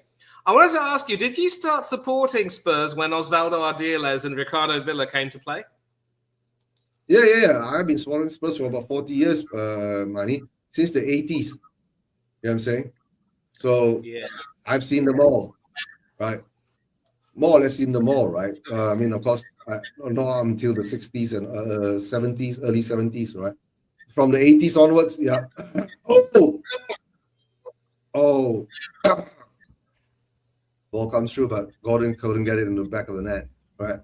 No, that's why being a Spurs fan supporter, that's why I've seen it, right? I've seen the ENIC takeover. That's why I've seen the sugar times and all that, So as I see it, right, when Levy said we got our Tottenham back, I said I don't want this Tottenham, right? I want Tottenham to win league titles. I want Tottenham to win Champions League. Right. Yeah. That's right. So, that's right. So that's the thing is, right? Like we were saying, right? Like you were saying earlier, I would have preferred Glasner over Frank, but the problem is, it is what it is. We've got Frank now, so we just have to see what he can do with these players, right? But at least now I can see that the defense is a bit more solid, right? Exactly, but then you will also therefore remember that team in the 80s when I think you were one of the teams who was setting the standard to some really exciting football, and under Birkinshaw, we were going places. Not just those two RGs. I think you had Perryman, Hoddle, Ray Clements, and Tony Parks in goal after Pat Jennings left. And, you know, there was so much to like about that Spurs team back then. And Garth Crooks also was involved. So that would have been a good time. I think you won the 81 FA Cup and then your second Europa League trophy, I think. Yeah, 84. Yeah. Now, the thing is that I've seen it too. And I've seen it when Ozzy was our manager, bro. I remember. That didn't go too well, I have to say. That's why that was, you know, when you talk about Ange, right, playing that kind of football, you imagine when you watch Ozzy play football, Ozzy as the manager, we didn't know how to defend, right? We more or less put 11 players in the penalty box of the opposition.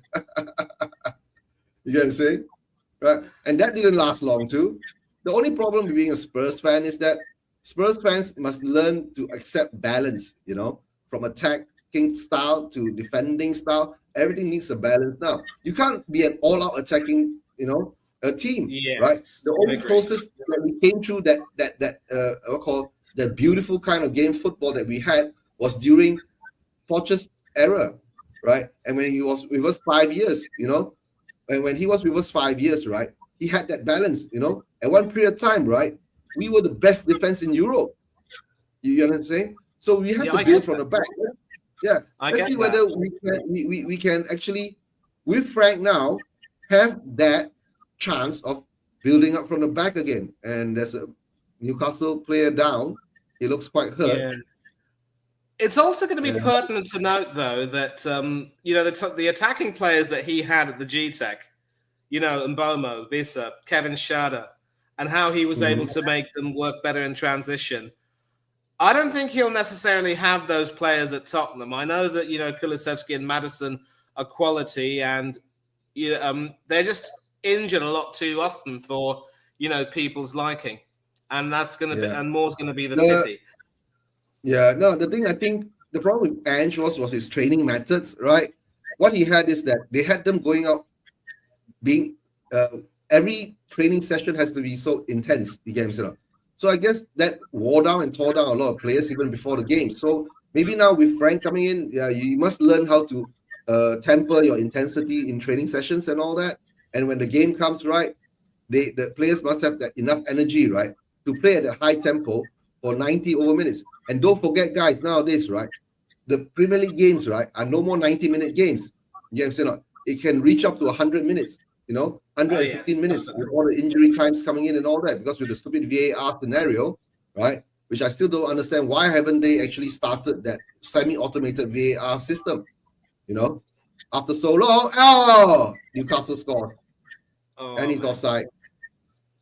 Is he offside? So he's up a lifeline there, Eugene. He's offside.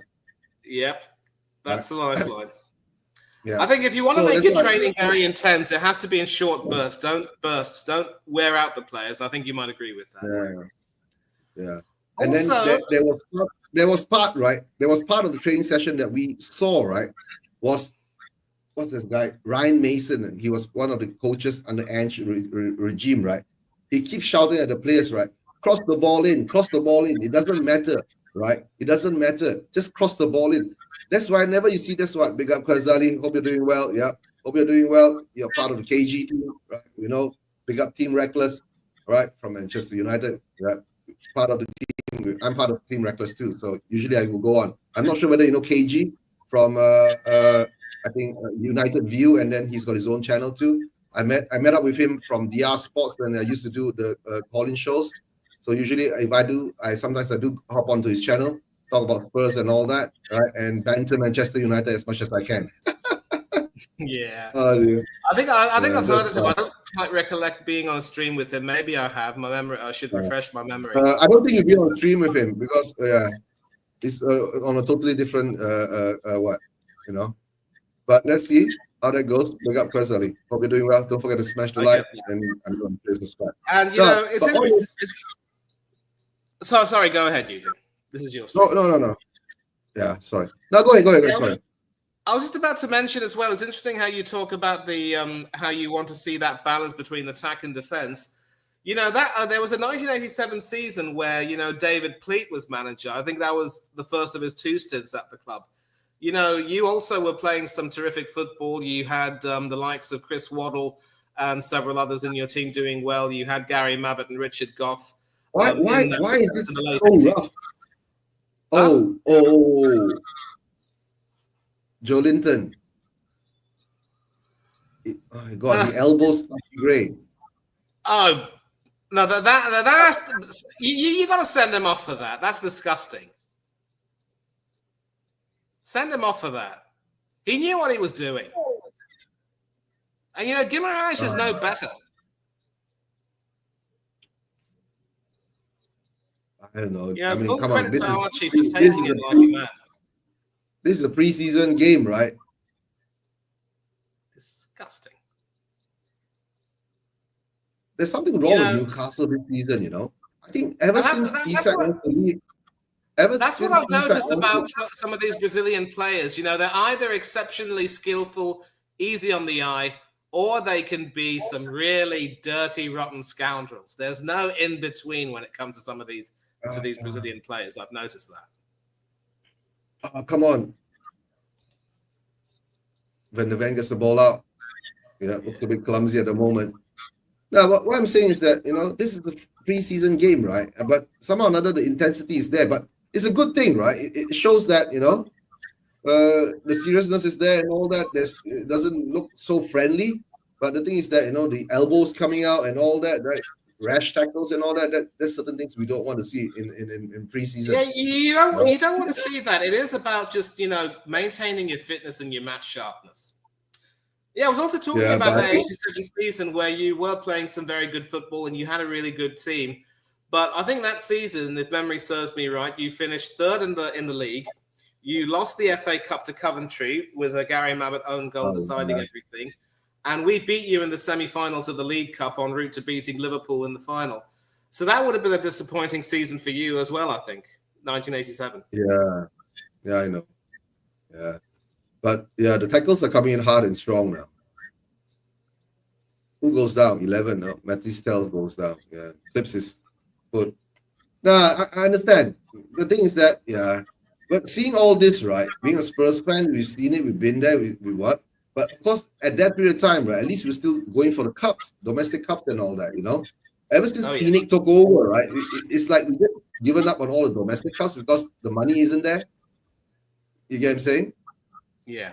And we focus onto the league and try to get top 4, right? Because the money is higher when you get into Champions League. So that's one of the things that's happening. And Newcastle, I think, wants to win this more than we do because they look a bit more rough now, right?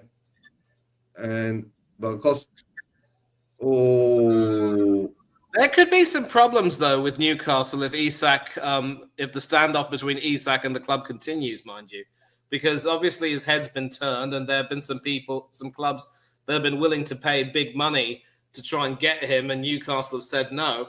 I just wonder if things are going to be harmonious. They've already let Callum Wilson go to West Ham. Can they afford to, not keep Isak happy? Yeah, the thing is that, of course, don't forget, right? They've bought Elanga, right? And then the other thing is that if Isak does go, right, will they put up the money for Sesko, right? And the thing is that they are challenging Manchester United for Sesko. And of course, Richarlison is coming on for us now. And somehow another Spurs can't get a grip of the game at the moment, Spurs. And Newcastle is having a free kick. Let's see how we defend from this. Our defense seems to be okay now. The ball comes in and it's headed out. And it's shot by Newcastle.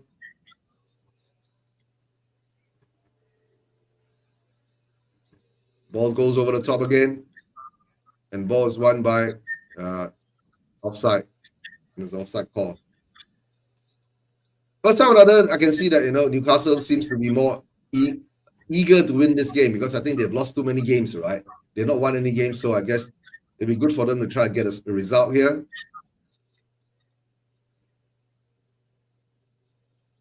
Yeah. And the thing is that didn't Newcastle win a cup 2 seasons ago? They won the Carabao Cup, right? That was last season, Eugene. No, they won it last season, and they were runners-up. They won the League Cup, beating Liverpool in the final. And I think 1 or 2 seasons prior, they were in the League Cup final, but lost it to Manchester United. Lost to Manchester United. Yeah, okay. All right, Spurs gets the ball. Tel gets the ball and gets back to Son. Son. Can Son turn around? Son loses the ball and gets Newcastle gets a free kick.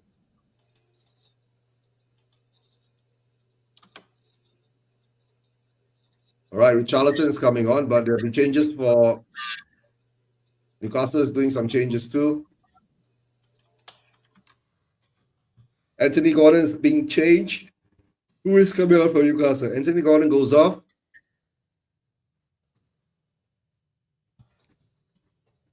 Anthony Gordon goes off. Wasn't Anthony Gordon even linked to Liverpool? He might have been. I mean, obviously, Liverpool seem hell-bent on getting rid of Harvey Elliott. Don't ask me why. I think he's quality. But William Masula comes to Gordon. Who else is coming off? Right. I haven't seen Elanga come on yet, right? Livramento is coming on for Target. And Spurs is bringing on Bissouma for Sarr.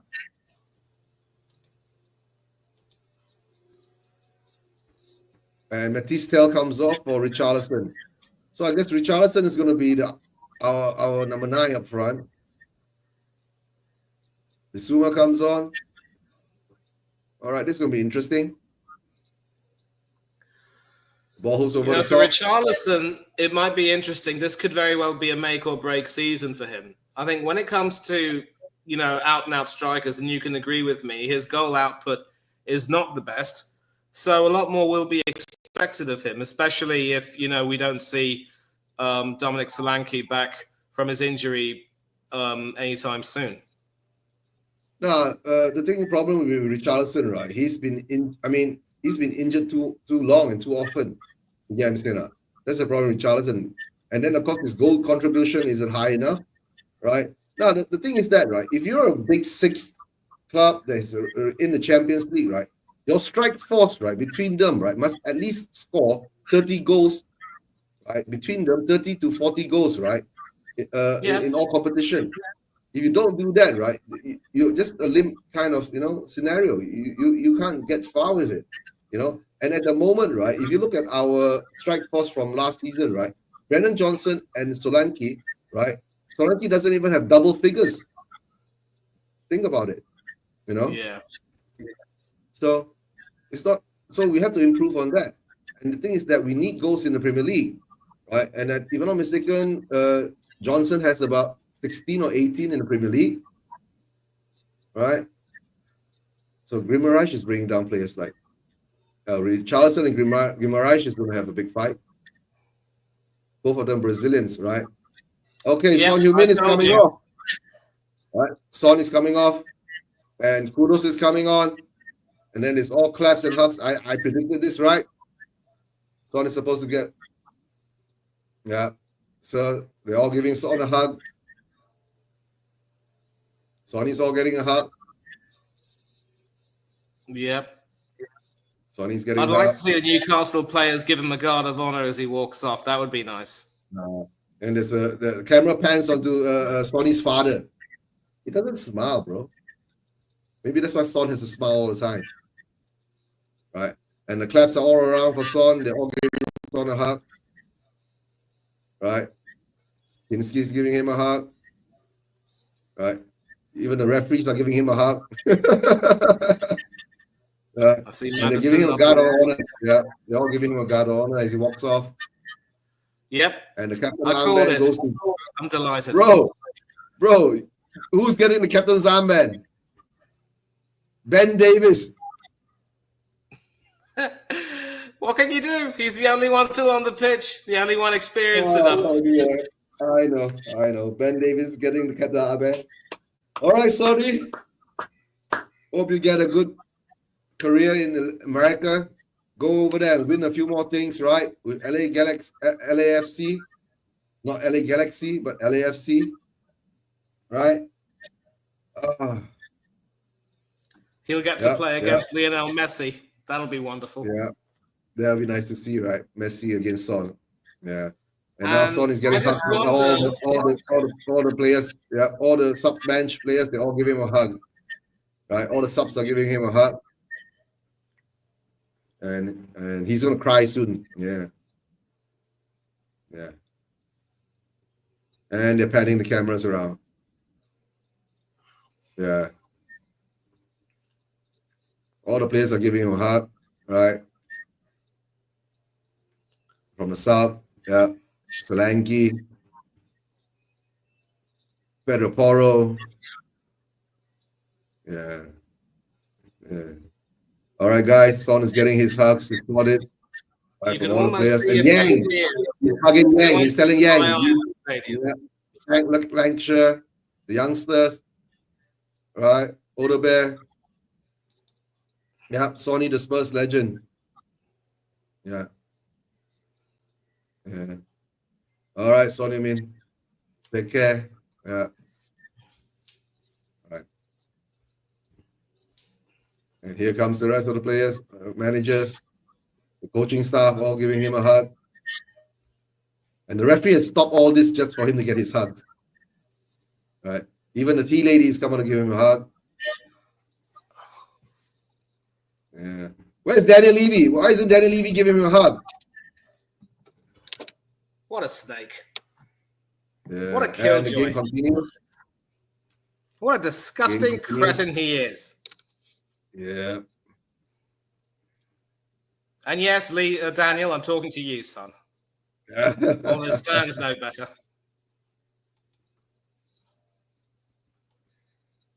And then there's a player down for Newcastle again.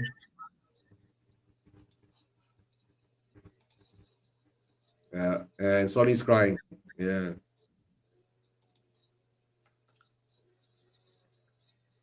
Yep, tears. Yep. Yes, Eva. Sad. Yep, it's sad. Yep. And yep. Tears are in the eyes. Yep. Tears are coming up to my eyes too soon. Yep. Let's see how that goes. Yeah. All I can say, yep. He's a legend. And I remember, right, in the beginning of the season, he did one interview, right? He was saying something, right? Unless I win a trophy with Spurs, I still don't consider myself a legend. And now he's won one, so he is a legend. So all I can say that, right? He said it best. Let's say I'm a legend now.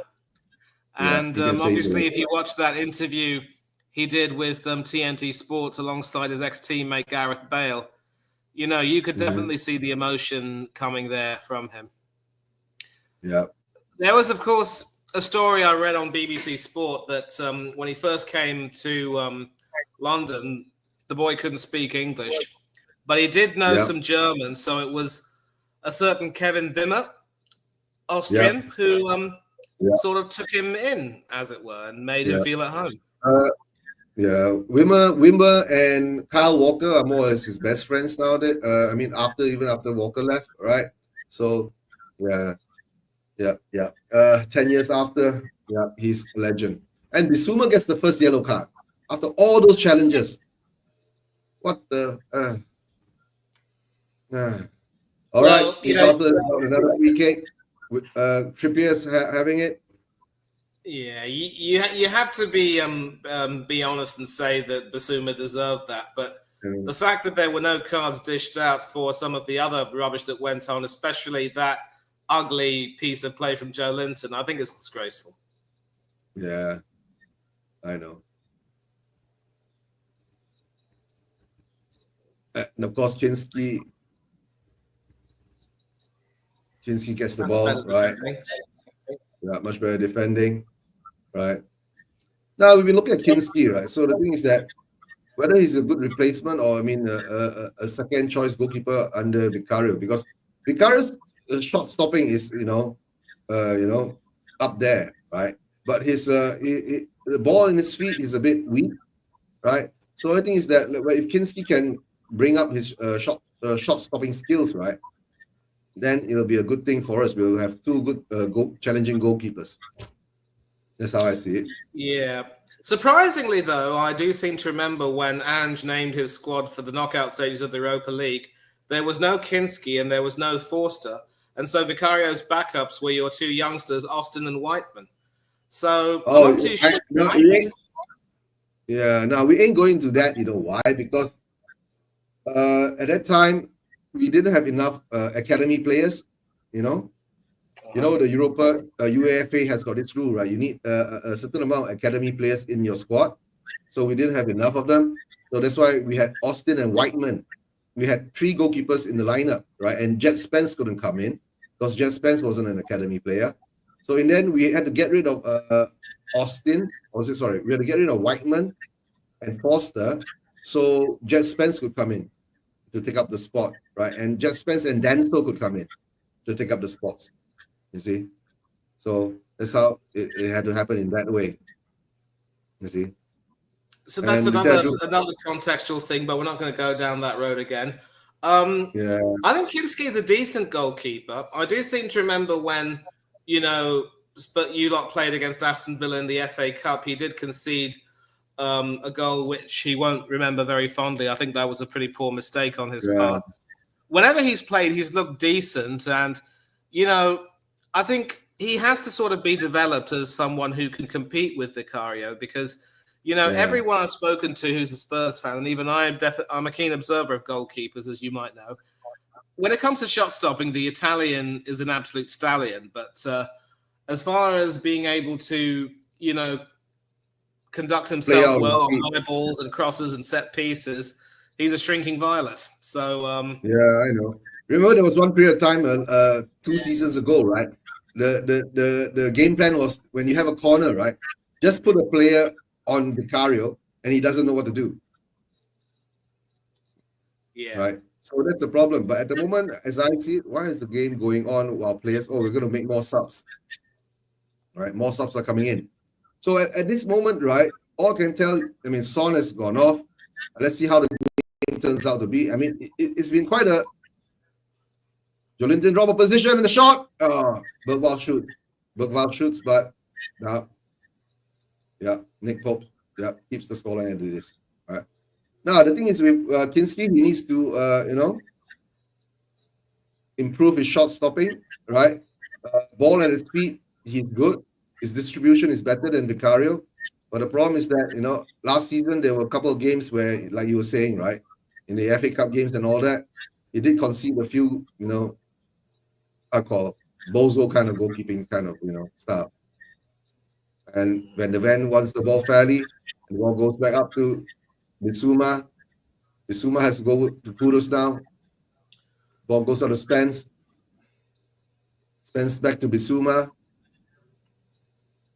Spence over the top to Kudus. Kudus, that's nice. Richarlison is a good position.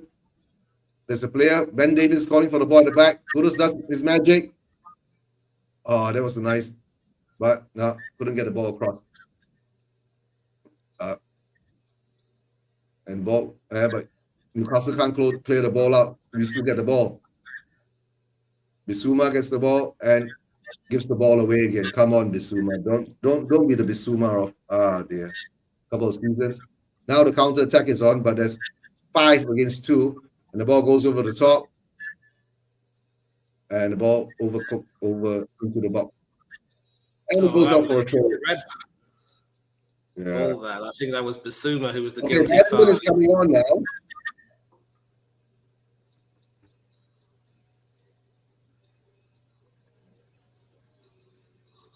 Madison is coming on for Archie Gray.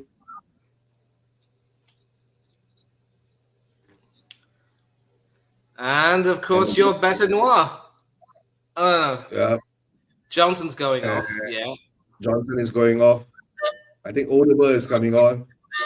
So we're going to revert to the we're going to revert to the front line that started against you guys on Thursday. Right. So let's see how that goes. I guess we should be a bit more attacking in this sense, right? Kudos try to bring the ball out, but the ball goes out of play again. All right, I guess it's going to be an exciting last 15 minutes or so, right? Don't forget there will be injury time, loads of injury time because of the Spawn substitution. I guess another 20 more minutes to go. Then I'll go straight into the F1 after this, right? The auto into the F1. Right.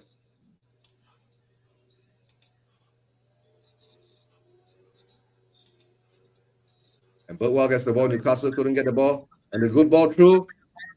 Odeberg tried to put Richarlison through, but no. Odeberg has 3-on-1 now. Richarlison's got the ball. Come on, Richie, shoot! Oh, he tries to place the ball, but he's offside. But it's offside. Is it offside? Yeah. Marginally offside from the looks of it. And but the ball deflected off a Newcastle player.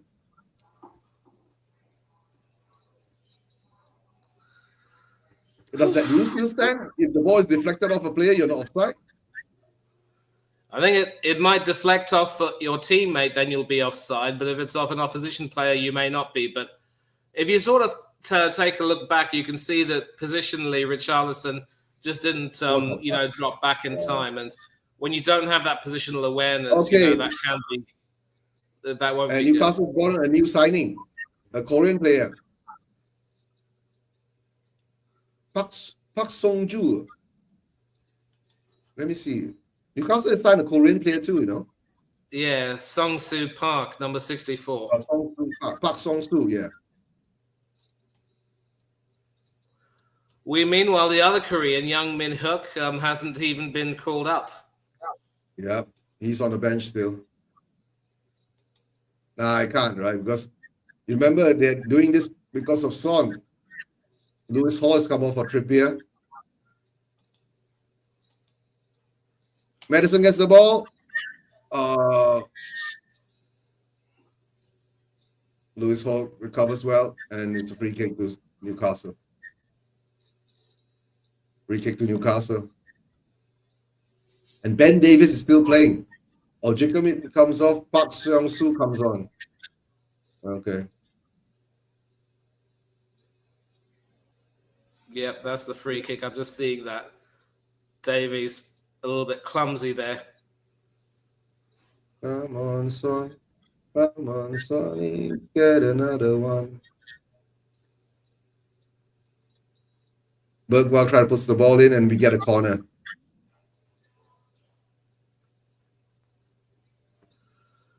Yeah, I think you've started to look a lot more aggressive now in these last 10 or 15 minutes. Yeah. There was a period, of course, in the second half where Newcastle were, riding roughshod, but maybe not necessarily riding roughshod, but they looked a lot more likely to score. But now you're punching back, and we'll see what happens here. It could be interesting. Maybe the subs might make an impact. Well, it's a corner, but goes straight into Nick Pope.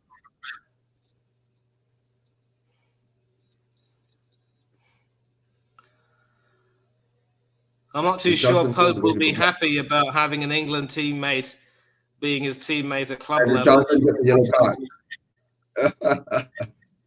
Richarlison gets a yellow card for pulling Nick Pope. Yeah, that's stupid. You don't need to. You shouldn't do that. You shouldn't do that.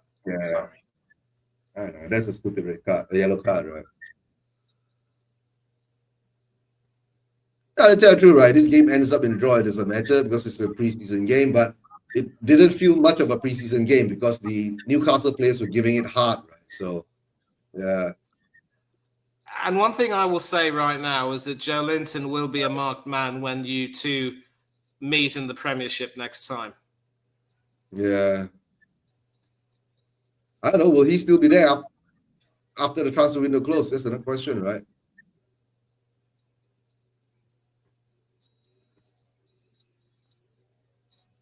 Find the ball goes out for throw. Goal kick. No, corner. Song Soo Park, right? Okay. Who's coming on now? Vuskovic is coming on for Ben Davis. And then who gets the armband? Madison. All right, Madison will get an armband. Vuskovic coming on. My God, I think we're going to get another extra 5 or 6 minutes of injury time. 5 or 6 minutes of injury time. All right, let's see how Vuskovic does. Have you heard of Vuskovic before?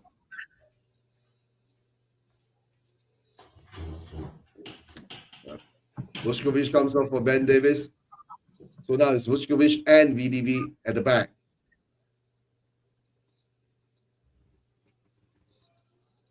And now the trumpeter has gone on.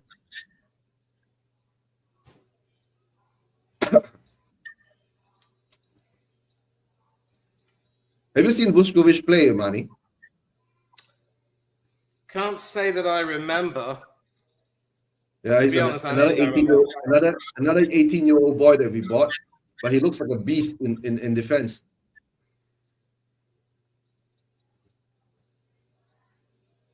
Yeah, Jet Spence challenging against Park Seong-soo. And of course, the trumpeter is blowing his trumpet now. Numbers. When the Spurs go marching. And Newcastle changes their goalkeeper. Ilanga is coming on for Newcastle. Newcastle has taken off their goalkeeper. Ilanga is coming on for Barnes. All right. Ilanga comes on for Barnes. Ilanga being signed from Forest is a very interesting signing indeed. And this is one of the reserve keepers, Gillespie. Oh, Gillespie's coming on. Newcastle have got 6 goalkeepers on their books. It's ridiculous. Oh, we have quite a lot too, you know. Yeah, but when you take a look at the international experience, Pope with England, Dubravka with, I think, Slovakia, Lakodimos with Greece, Ruddy's been capped by England too. And now you've got this chap named Gillespie, and I wouldn't be surprised if there'd be another one there. I think some of them, Eddie's going to have to really let a lot of these players go.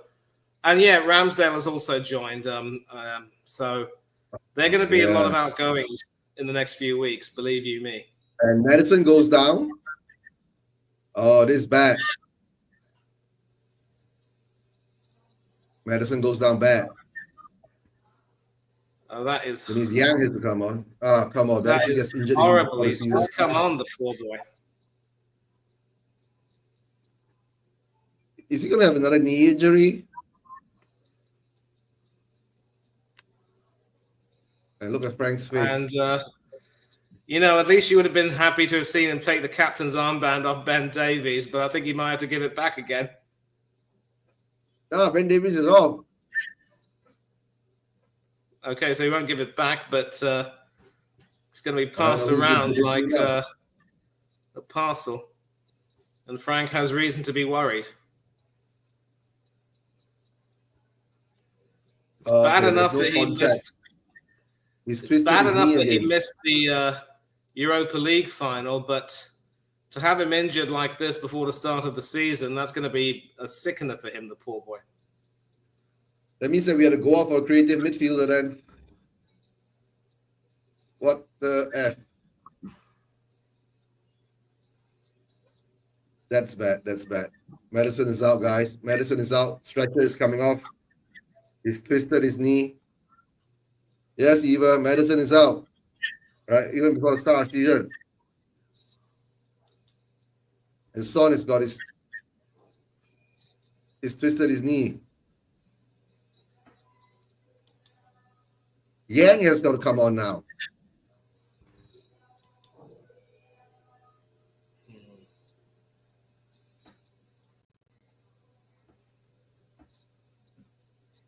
Seriously? Oh dear. This is gonna be a real test, bro. We lost our only creative midfielder. Kraft is come on for shot.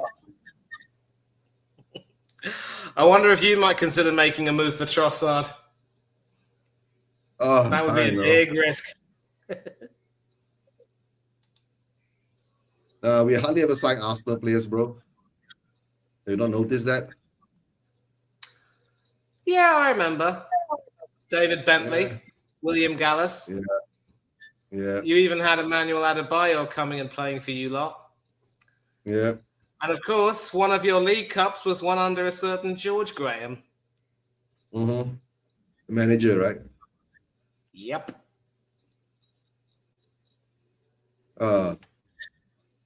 Madison looks bad.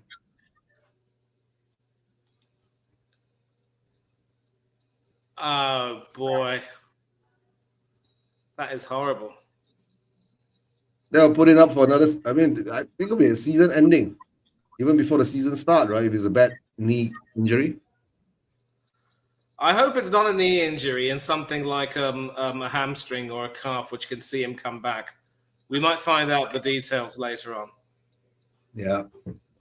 Yang comes on. And look at Vuskovic, man. He's such a big boy. Yang comes on, and the Korean fans are cheering him on. Joe Linton is coming off. That's good.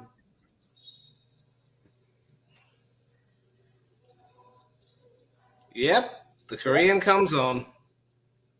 And Yang Min-hyuk comes on. They're two Korean players. Min-hyuk Yang. Yep, Yang Min-hyuk.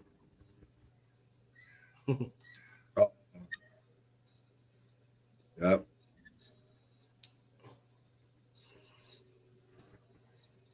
Yeah. Of course, Yang is sort of like the family name, so in Western traditions, it would be the other way around. Yeah. But that's why it's like Hyun Min Sung. Exactly. But in Asia, we still call it Son Hyun Min and Yang Hyun Min Hyuk. Yep. The only problem is if the son and the father are in the same room and you say that say that name, who would respond? That's always going to be a problem. Yeah, usually the father. So if it's an elder person calling out, then it'll be the father. If it's a younger person calling out, then it'll be the son. But usually the Don't thing get me is that, started. right? Yeah. But the thing is that Asians, right? They got their titles, it's like Uncle Son. Okay, there's a big gap down the middle. Yang gets the ball. Shoot, Yang. Oh, no. Yang. Needs a bit more composure, the young boy. Needs a bit more composure. No, there is some promise. There is some promise. There is some promise. Yeah, there is some promise there. But then again, that's a problem when you sort of have too many young players. And oh boy, that would have been a story for the ages. Yeah. I think he just overran himself, the poor chap. Yeah. All right, I need to set up the other screen for the F1. It's coming up soon. Well, this game is going on. I never really could get to grips with F1. And of course, when Stephen was still alive, Lord rest his soul, he was very big into F1. So I think it was through F1 that you got to know each other, right? Yeah. And I used to do it with Stephen a lot, the F1. I don't have my other phone here. I'll let it be. Yeah, but ironically, it was through watching that film with Brad Pitt, Kerry Condon, Javier Bardem, and a few others that I got to learn some of the tactics that are being used when you need to take a pit stop and when you shouldn't, and when you should overtake and when you shouldn't. I mean, that's a film I could watch again. I will. Yeah. I'm not going to spoil anything. I promise you, because I haven't seen it. I want you to see that film if you get time. It's quality. Yeah, I'll try to catch over. I hardly ever go to movies nowadays, right? So, yeah. Song Soo Park looks good, A lot of energy, a lot of twists and turns. Yep. Yeah. Guimaraes gets off target. We're in the 89th minute now. Right? Are we going to get how many more minutes of the extra time we're going to get? That's the question. How many minutes of extra time we're going to get? Charleston won't reach that one. Bissouma's on a yellow card, right? Yeah, and then he elbows, I think. Bissouma elbows the... Oh, that would be a yellow card. Yeah. If it was a competitive game, it would be a yellow card. All right. But this is a preseason game, so he gets off it. It's sort of 2 minutes at a time. Their heads. All right. If it's 2 minutes, then it'll be good. I'll have enough time to switch over. Ooh. It's a weird thing, right? Shot 2 minutes at a time. And you know, Guimaraes just found out. You dish it out, you ought to take it back. Both he and Joe Linton were guilty of some horrible transgressions early on in this game. Yeah. And Yang gets the ball, and the Orange fans go crazy.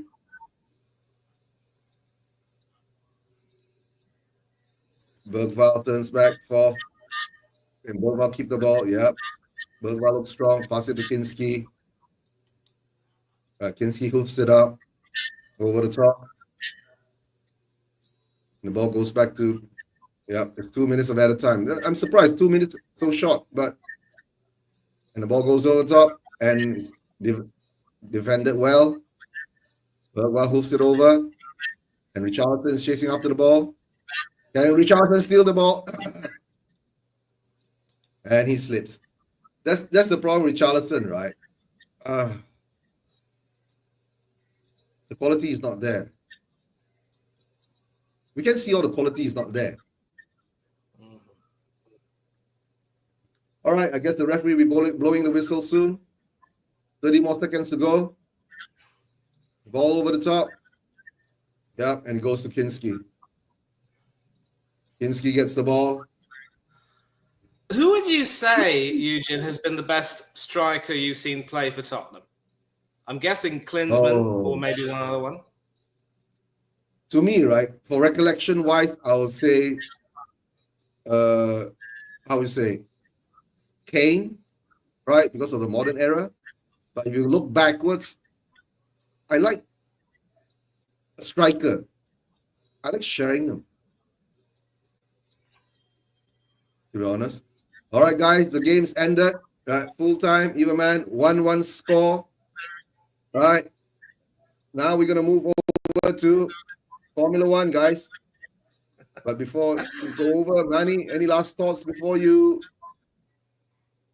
Nothing much else. I mean, first of all, I want to say thank you for making it possible for me to watch that game. It was sort of a almost full-throated Premiership clash, which needed, a lot more action from the referee, it has to be said.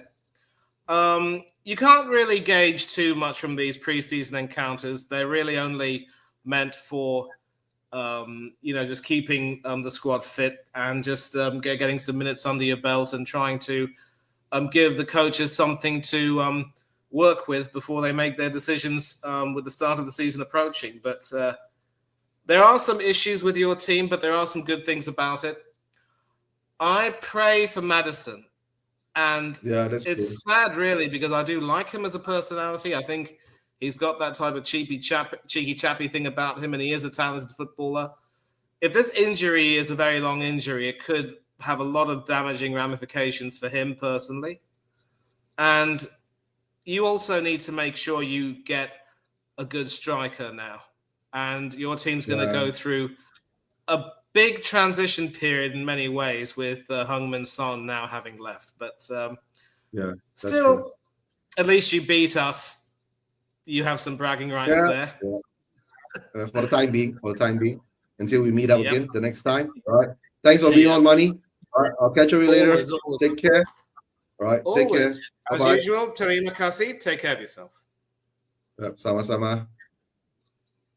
And big up to everyone in the chat too. Hope to see you all again very soon.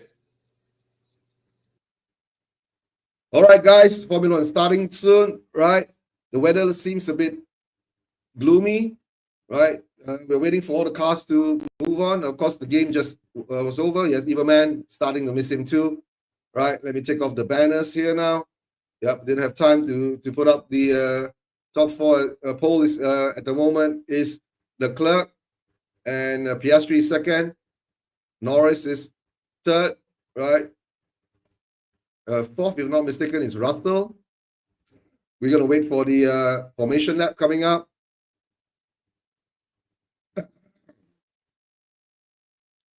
All right, guys.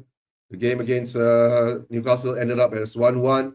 It wasn't it was a preseason game, but it wasn't much of a friendly. Tackles were flying in and all that.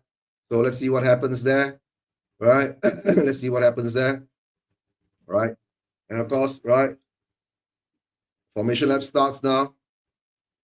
And Leclerc goes off. At least it's not raining. We're not starting under the safety car.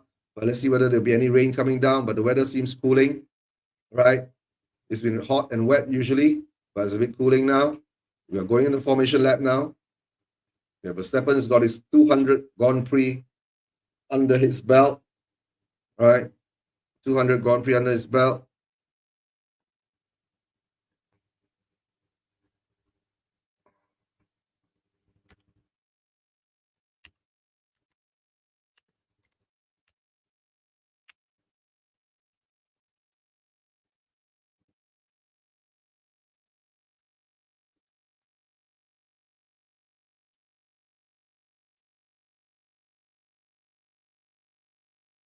One stop is about 18 seconds slower.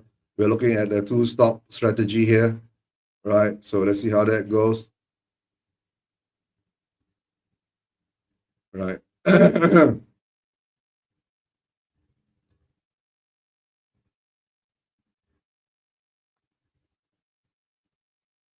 It might rain. We're not sure whether it's going to rain or not in this F1 race.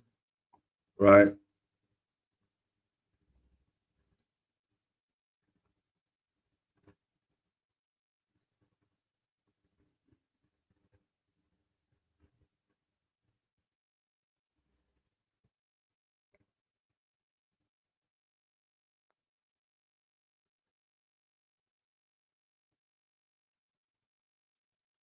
There might be some light showers.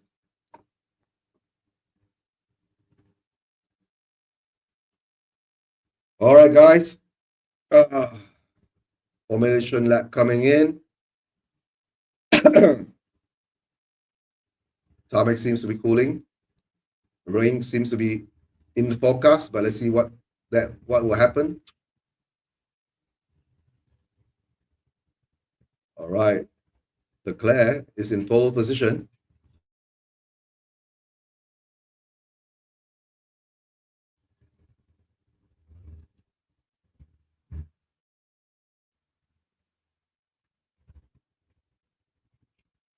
So I guess that Ferrari, he's in pole position. I don't think he'll be able to. Why is Tsunoda going to the pits? Why is Tsunoda going to the pits? Right. The only thing will Piastri overtake Leclerc on the straights, right? All right, guys, it's gonna start soon. Yep, Scotty, Madison down. Yep, any chance of a decent season for Spurs? I don't know if we get and it goes and the race starts. And Leclerc gets a nice and then Norris and trying to get past Piastri. Piastri comes in. Leclerc comes in the turn one. George Russell is challenging too. And Russell loses the place. And Alonso is taken over Norris too. Russell is taken a position off Norris. And Alonso is taking a place off Norris too. On the opening lap, that's a good race. Guys, bad start for Lando Norris.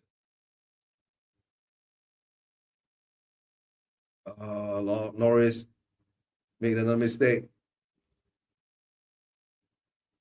Lost 2 places, so Norris, right, making mistakes again. Piastri.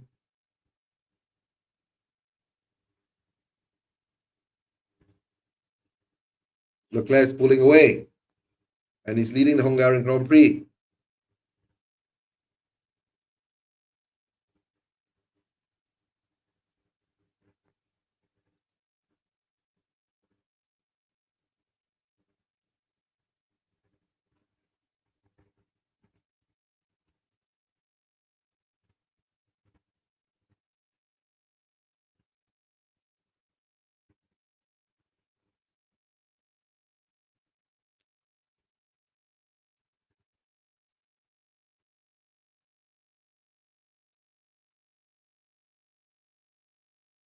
George Russell's putting pressure on Piastri. Leclerc comfortably out front.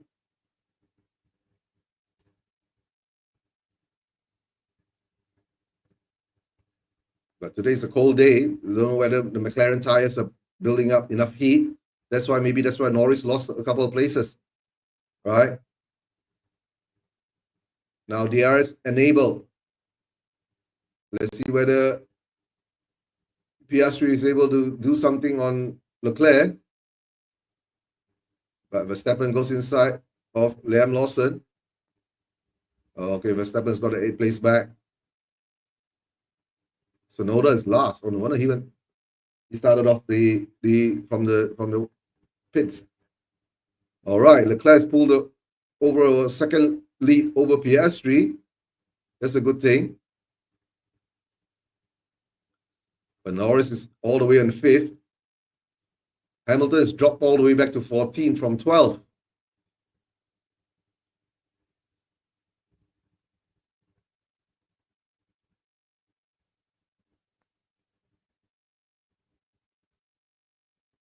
And Lando Norris overtakes. Yeah. Lando Norris overtakes Alonso, passes Alonso. He gets back 1 spot, goes in the 4th. Yeah, Norris had to take this back fast, right? But Leclerc's fast. Leclerc's keeping his pace. Oh, look. Yeah, Ferrari's pulling far away. But I think this is the tactic, right? Because you can't stay too long behind the car. You stay too long behind the car, right? The tires the air turbulence, hot air, and all that won't be good for your tires, right? Max Verstappen overtakes another car. All right, Verstappen overtakes Stroll. Verstappen is charging up the track. All right, I think they're keeping their distance at the moment. Leclerc is the fastest. All right. Well, Leclerc's got good grip, guys. Leclerc's got good grip. Right. Leclerc's holding off. All right. So Leclerc, Piastri, Russell, Norris, Alonso, Bortoleto, Verstappen, Stroll, Lawson, Bierman, Hadjar, Sainz, Antonelli, Hamilton's 14, Ocon, Albon, Hulkenberg, Colapinto, Gasly, and Sonoda.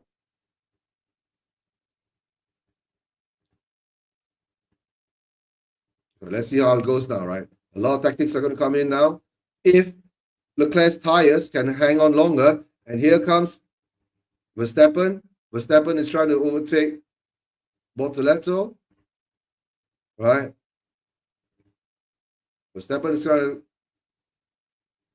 scrapping with Bortoleto. Let's see, there's no mistakes from there. But don't forget, Max Verstappen will have DRS coming in. But I think good thing is that he's close enough to Alonso. Then, of course, Verstappen has to get through all this as quick as possible because he's losing ground with the leaders. Hamilton still can't catch up to Antonelli.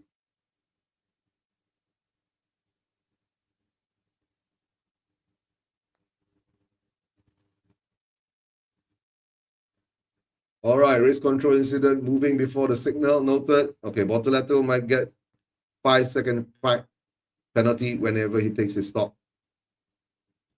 DRS is open. There's a DRS train coming. Look at all the DRS open. Leclerc's pulled 2 seconds away from Piastri, surprisingly.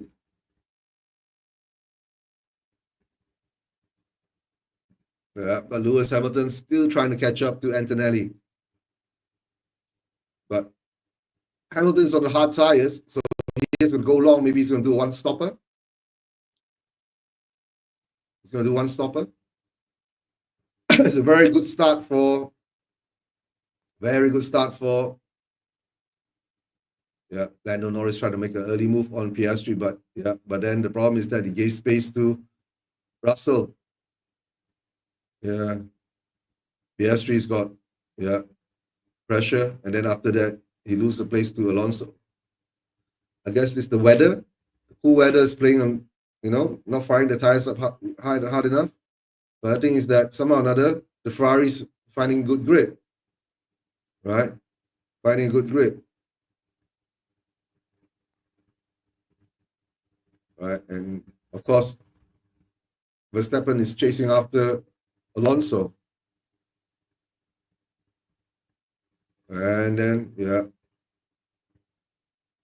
going through the replays now. On the side, you get some live screens, right? And of course, Bortoleto was well away before the light turned green, right? That's Hulkenberg. Hulkenberg, too, has been noted for false start. The two false starts now, Bortoleto and Hulkenberg, the both of the Haas. The green cars are Haas now. I thought the Haas was the red and white cars, right? All right, now, there's a long DRS train, right, behind Alonso now. Whilst Alonso, right, is holding back. Yeah, Leclerc's 2.4 in the lead now.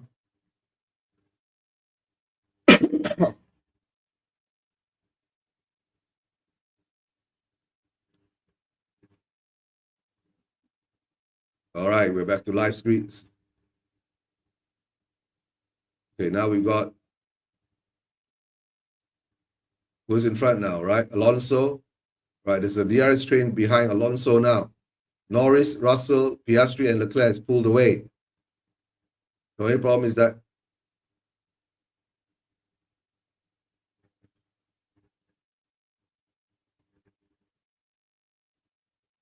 okay, what happened to Hedger? Hedger says he's got pain.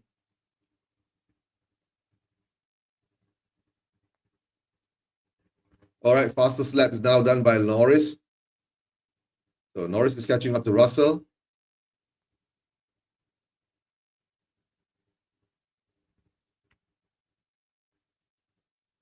Let's see whether I can change some of these things here.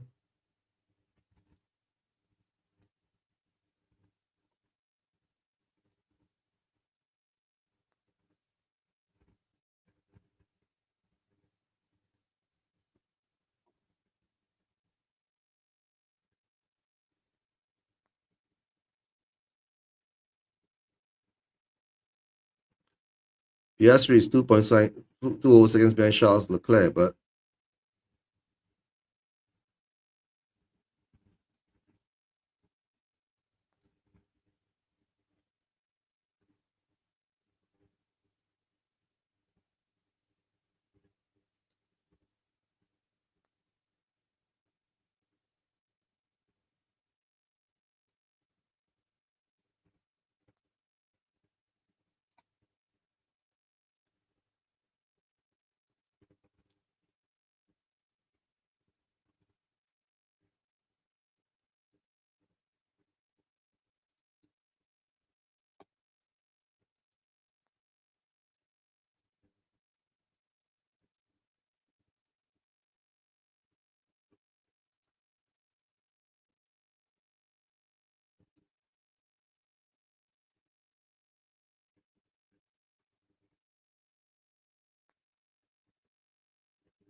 how am I supposed to change my background here?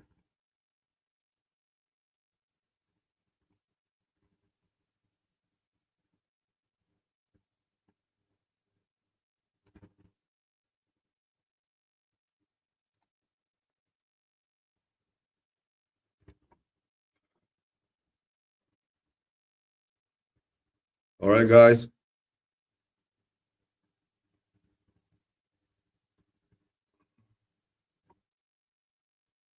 Track temperature's gone up a bit. There it is.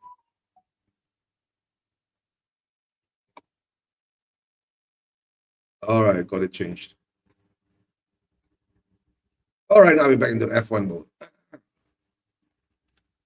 Leclerc has gone up to about nearly 3 seconds ahead of Piastri. That looks good.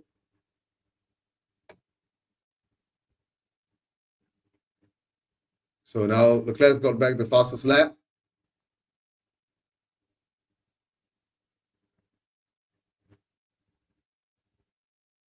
Let's see what happened to Haja. He's saying he's got some problems, right? He ran into gravel. Oh, the gravel splits up, hits him. It hits you on the fingers. Oh, no wonder.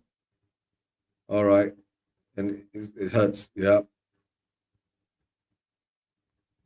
Imagine it hits him. Yeah, hits the helmet and all that. The gravel comes up. Yeah. All right. Leclerc's got 3 seconds lead now. Oh, will there be a first win for Ferrari this year? All right. 5-second time penalty for car 2. Hulkenberg, false start.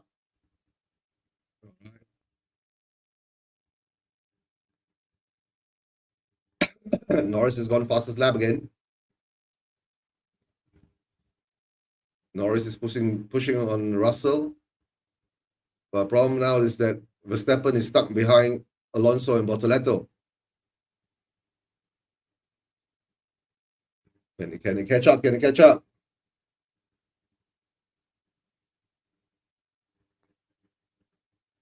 Right, can he catch up? Yeah, Lando's a bit cautious on the brake. Right. Let's see now what happens. Let's see what happens. Right, we all hear that Madison's injured for long. Now we need another type cover. Yep. Let's see whether we get it. Whether we get it. Yep. All right. All right.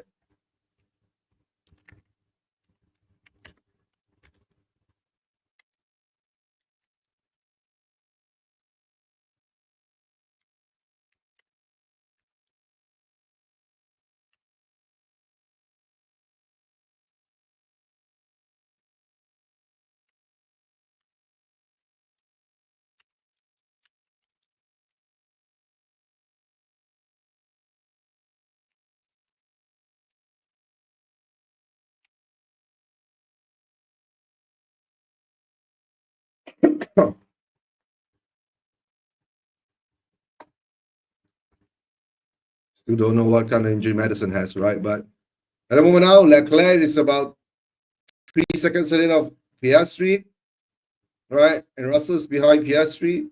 Norris is behind Russell, but Norris is trying to push Russell, trying to overtake him.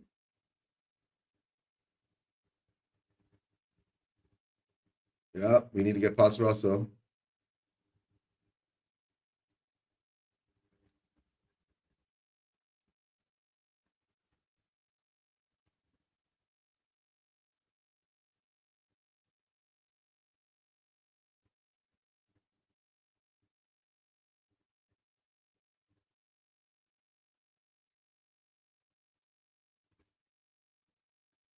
All right, now we're talking about the undercut for Piastri, or will Leclerc try to cover the undercut? There's only 2 seconds, nearly 3 seconds difference between Leclerc and Piastri.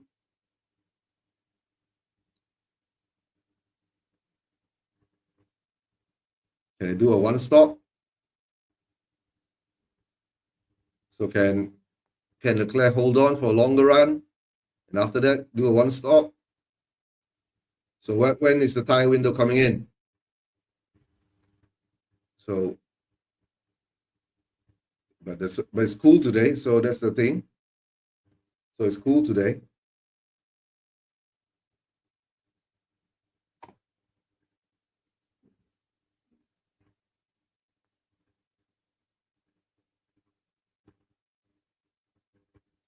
All right.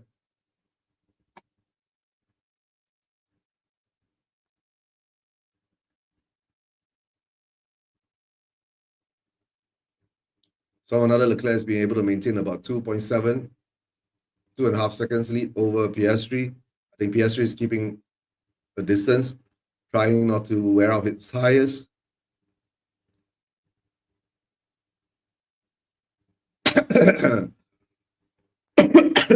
Hulkenberg has got a false start.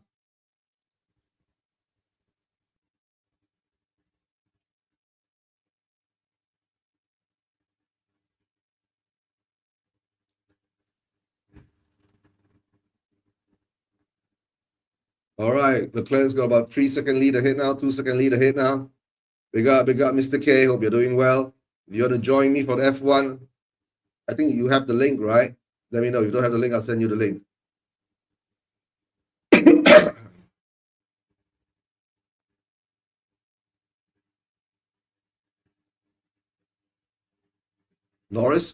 Russell's keeping Norris at bay, right? PS3 is keeping some distance to Leclerc, right? Let's see how that goes now.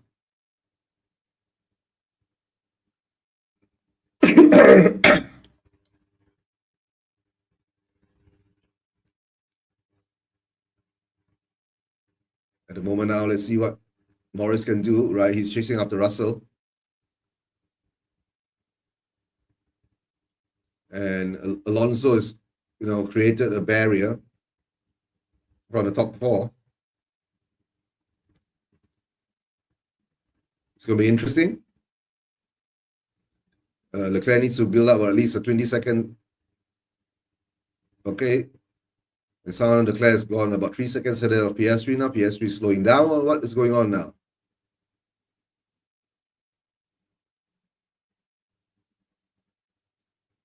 How is it going now? Norris still's got the fastest lap.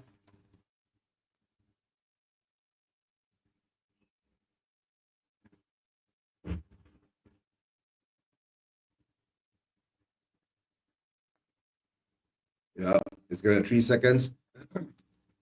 Now it could end up in a 1-stop race or 2-stop race, right? Pit stops is going to come into play, guys. See how that what's happening now. The pit stops are going to come into play. Right. Yeah, Mr. K. Madison is injured again. No one contact. I don't know whether he's twisted his knee or his kneecap is crushed or some shit like that. Yeah. Spurs most probably will spend more money to get another number 10 in.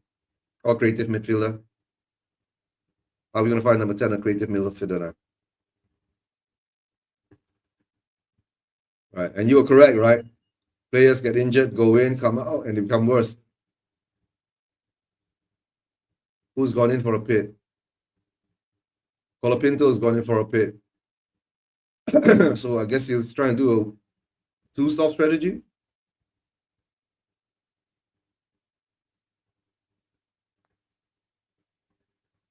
Yeah, Alonso is having a DR train behind him. Yeah, Hajas closing down on Beerman for the 10th spot.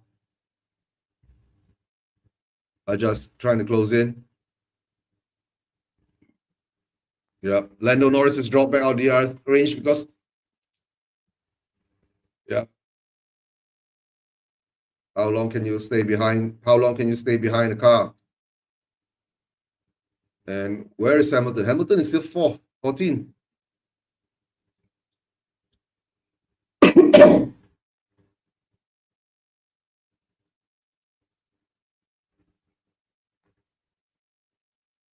Right, cars are coming in now for pit stops. Those who are doing two pit stops, our cars are coming in now. Who is this? Ocon is coming. Albon is coming. Right. Albon comes out of Ocon. That's closed.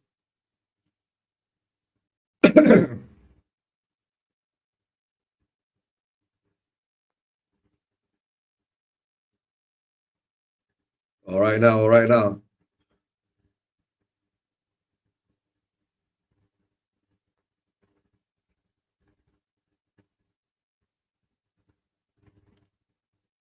Let's see how it's going. Let's see how it's going. PS3, 3 seconds behind Leclerc. Leclerc looks comfortable now, right? Leclerc looks very comfortable. Marbles are all building up. Right. Russell's about 3 seconds behind PS3. And then here comes Norris. Norris is getting himself back in the DRS range. And Russell needs to overtake Russell. Norris needs to overtake Russell as quick as possible, guys. And Fernando Alonso is going a bit faster now, but he's still keeping back.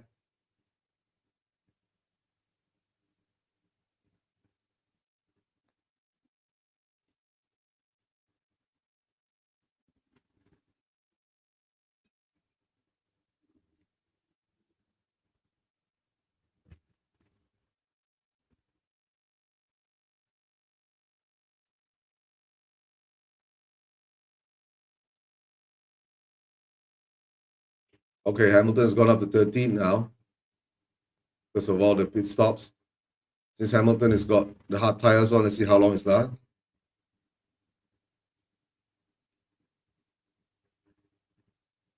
All right, there's some talk between Norris and his crew.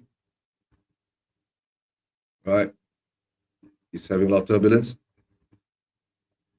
Here comes Leclerc. Leclerc looks comfortable in front. And Piastri is still hovering around 2 over seconds to 3 seconds behind Leclerc. Norris is still trying to catch up to Russell. All right, we're in 17 laps now.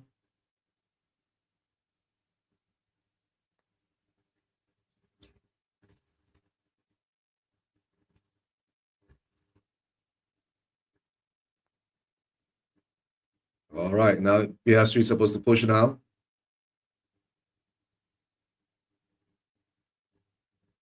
All right, let's see. Piastri is going to push it out.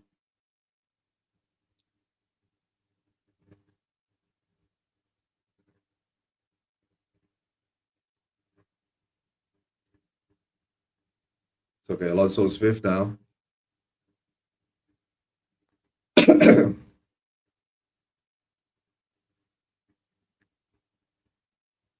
All right. Piastri's been told to give it all you've got now. Now they've gone down to 2.6 seconds. Can Piastri catch up to Leclerc? Ferrari looks good at the moment.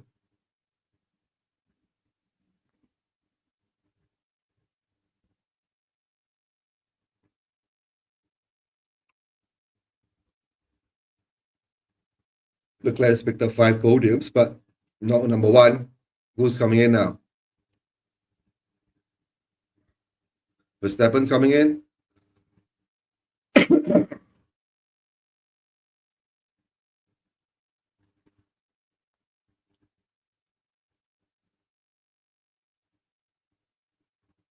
All right, put on hot tires. Good start.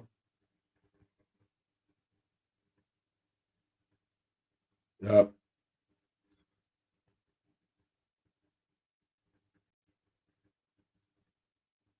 All right, let's see whether Verstappen can get an undercut out. Right, he's gone to the hard tires. Right now, all right, plan A -5, so tires are gone. And Norris is coming in now.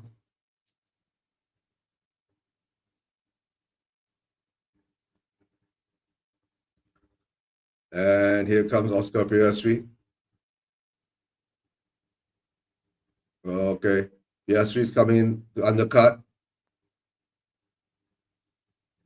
Let's see whether that happens. Hard tires coming on.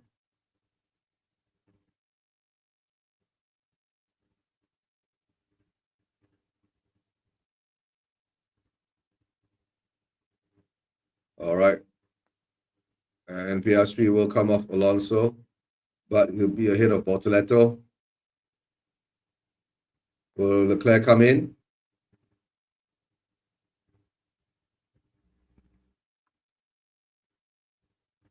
Can Leclerc come up? Can Leclerc going to come in next?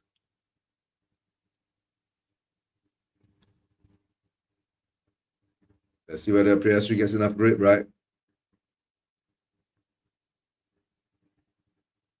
Let's see whether Mercedes is going to pit.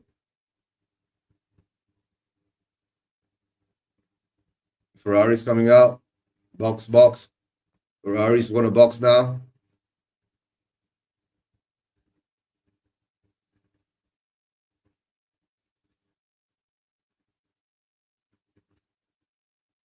And here comes Charles Leclerc.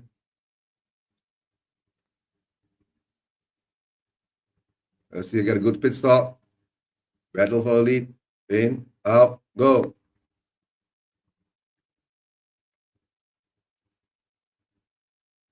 My God, stop time 2.0.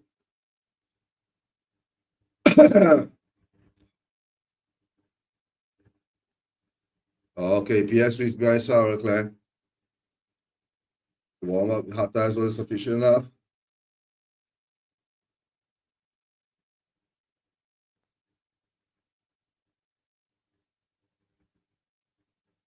All right, let's see what happens now. Leclerc is about 1 second ahead.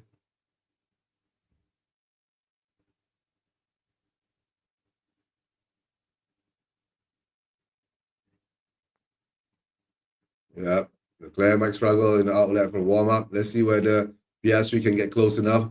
But let's see whether it happens or not. If it doesn't happen, then Leclerc has a good chance of winning this race. But Piastri is about 1 second behind. Why not? Ocon Sonoda.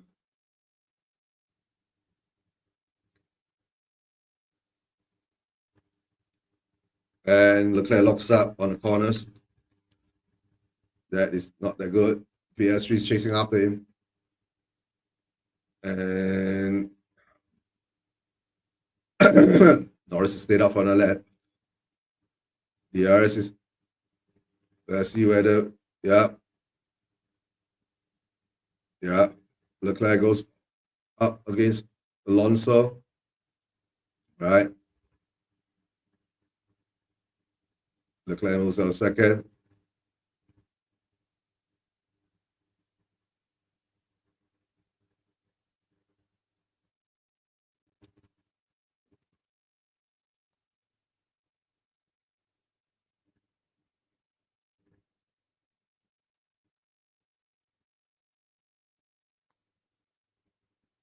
Let's see what Nando is trying to do now, right?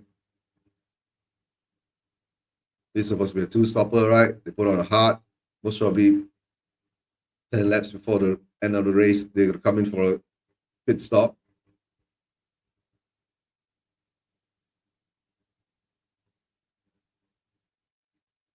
Okay, Russell takes over Bortoletto.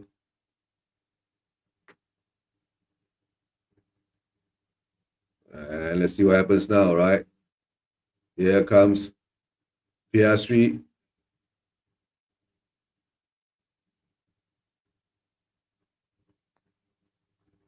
And here comes Piastri. Piastri will overtake Alonso.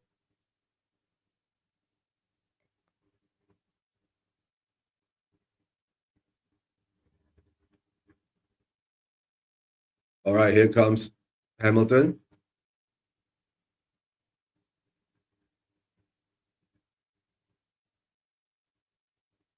Antonelli's coming in. And Antonelli makes his pit stop.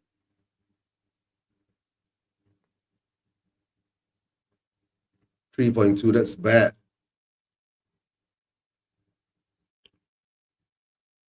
Why did pit stop so bad, right? Leclerc did his pit stop 2.0.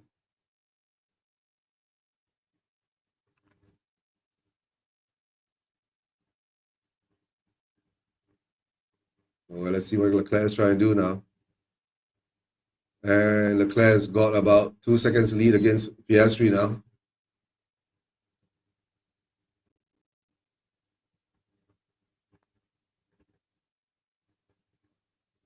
Leclerc looks like it's good, right? But it's a long race. Another 40 laps to go, 47 laps to go.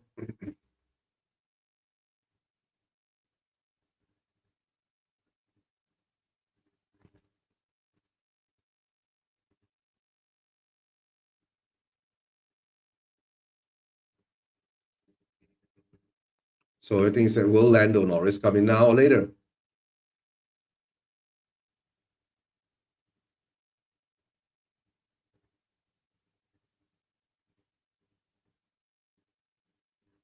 Hamilton's come up to 11.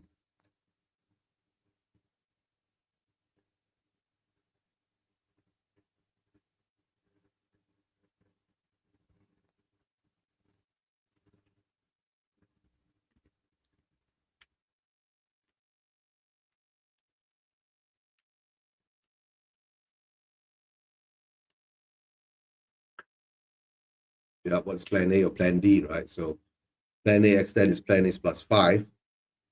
All right. Somehow or another, Leclerc's catching up to. Okay, Hamilton is trying.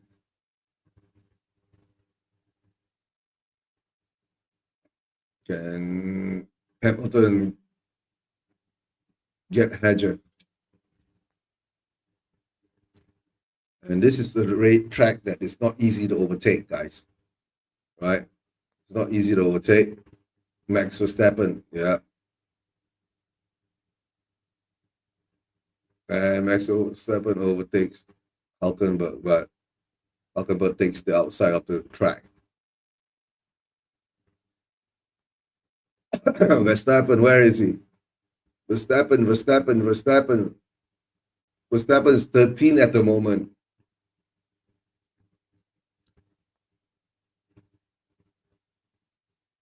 There's a big.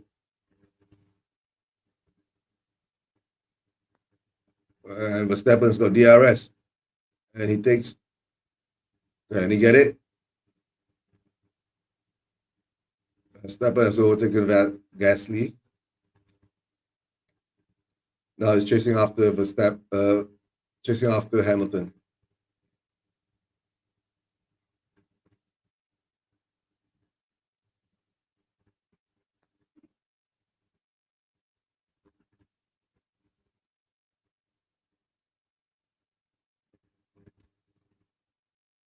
And Verstappen is having a hard time.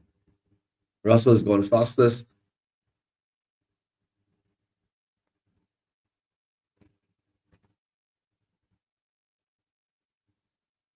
Let's see how it goes now. And of course now, Russell takes Alonso.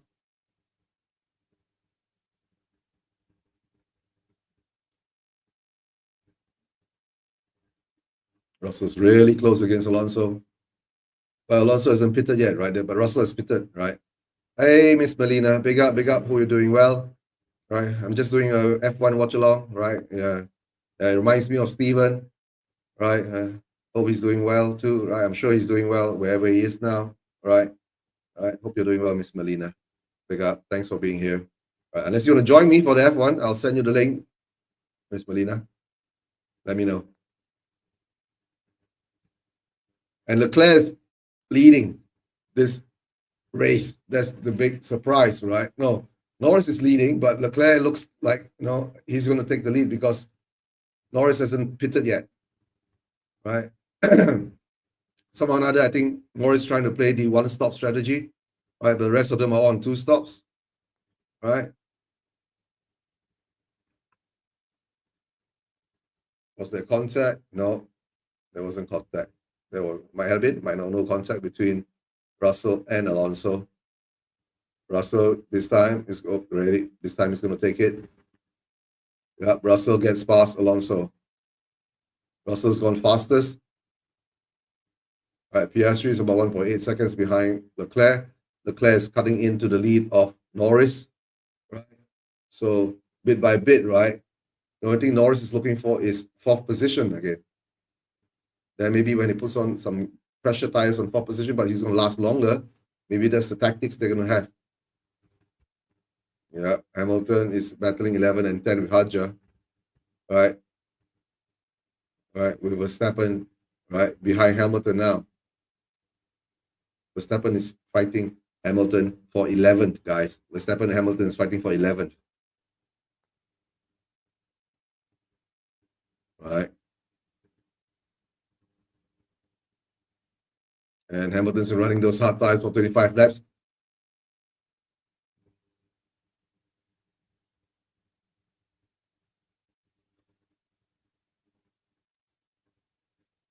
But Hamilton is not going fast enough for one stop to get into the points. But somehow or another, the pit stops will play a lot in whether you stop one time, when you stop two times, right? But this is a two-time pit stop scenario. Whilst Leclerc is cutting into Norris's lead every 1 or 2 laps, over a second for 1-2 laps. And now we're only in the 27 lap, right? So sooner or later, on the medium tires, Norris will have to come in, right? But it's not close enough. Verstappen is not close enough with DRS to do an overtake on Lewis Hamilton. It's still quite far back, but with fresher tires. right? The thing is that now is at least Hamilton has got DRS too, right, to protect himself, right? Let's see how it goes now, guys. Let's see how it goes now. And somehow now Leclerc has gone down to 6 seconds against Norris, right?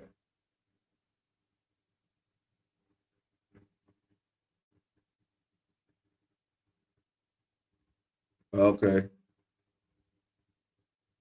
Let's see what Leclerc is telling his pits. Right.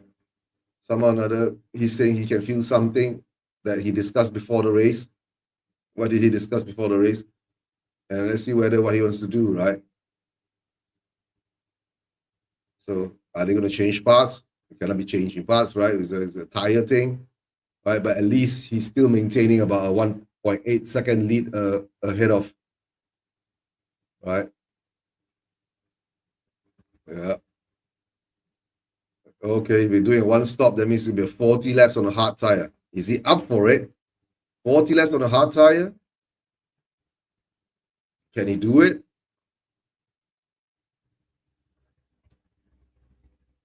Can he do it? 40 laps on the hard tires? Right?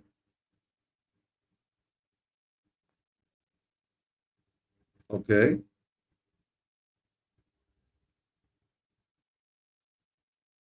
Okay. Hamilton, 40, 50 laps in the hard. We're going to lose this race with these things. Yeah, we are losing too much time. And why is Leclerc all of a sudden panicking like this now, guys? Why is he panicking, right? Is he struggling with the tires? Is it a wing settings issue?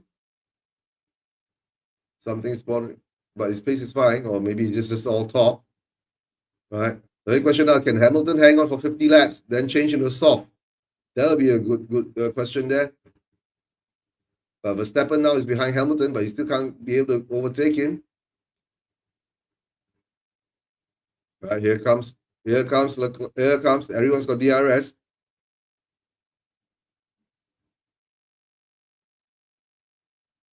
And here comes, no. Somehow another Hamilton is doing a good job with the help of the DRS train. Right. Verstappen, can Verstappen get it? No. Verstappen can't get there. All right. There's something wrong with. Oh, that's close.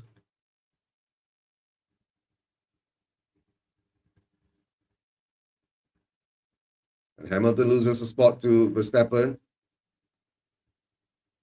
So will there be any kind of inquiry onto that?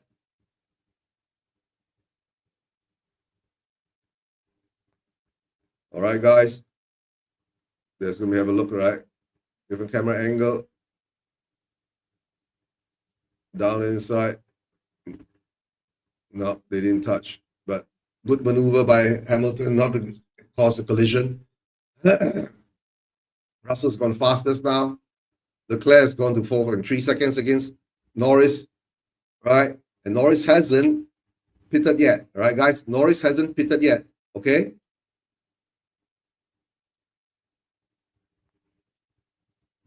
All right. The thing is now Leclerc threatens he's going to lose the race. I don't know. He's been talking in the way that he's been talking, right? And somehow or another, Leclerc's catching up with Norris. Is down to 3.7 seconds now. What tactics are going to do now?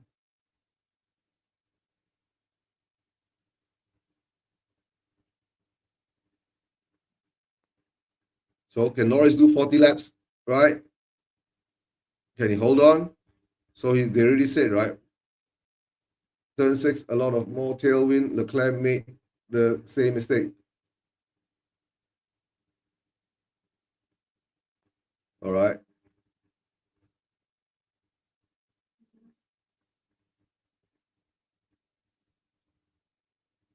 All right. So all I can say now is to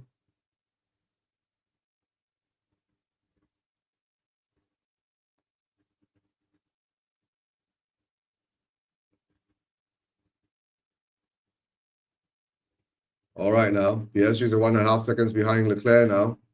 Leclerc is about three seconds behind Piastri now.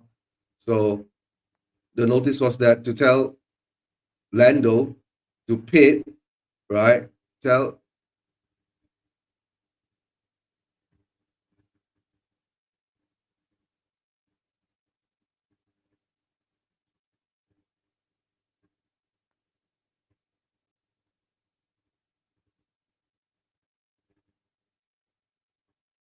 You're talking rubbish. Oh yeah, the commentator is talking rubbish. All right, all right. Leclerc. Okay, Norris is gonna box.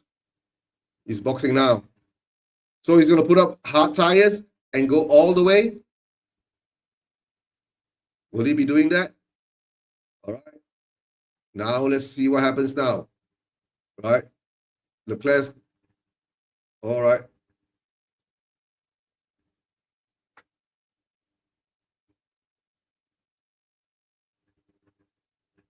Okay, this is going to be a one-stop strategy to bring Lando Norris back into contention. But he's at least he's in front of Fernando Alonso. Fernando Alonso is still on mediums.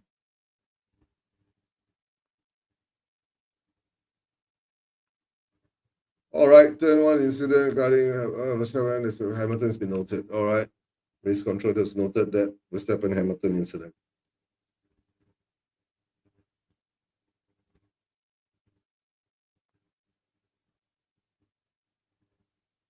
Let's see whether whether Verstappen gets a penalty now. We don't know, right? Let's see what happens there now. Okay, PS3 now is chasing after Leclerc. Leclerc's got slightly fresher tires, right? But Leclerc's been complaining about certain things, right?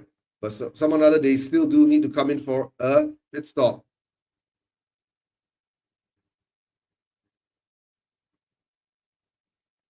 All right.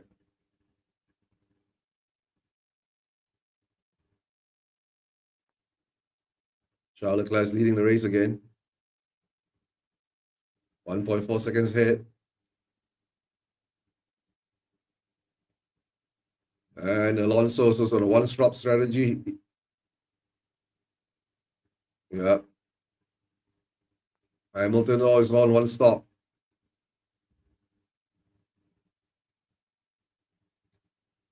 All right, let's see what happens there, guys.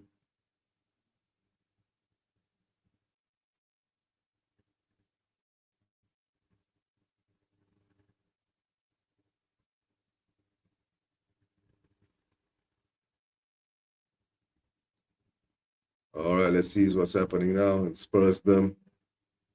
Madison is injured again. What kind of injury? I don't think audible offers anything. Blah, blah, blah. There's nothing to do there.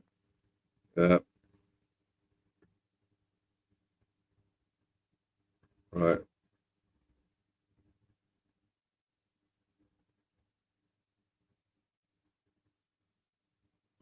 All right, there's a one-stop strategy coming in now.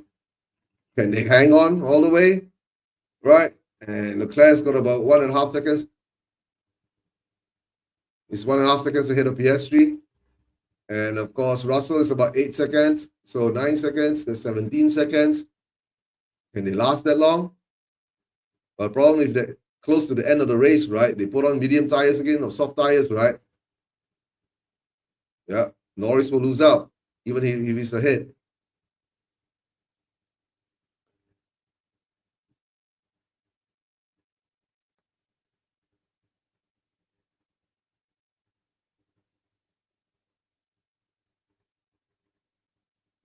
Yeah, we're going to do undercut again.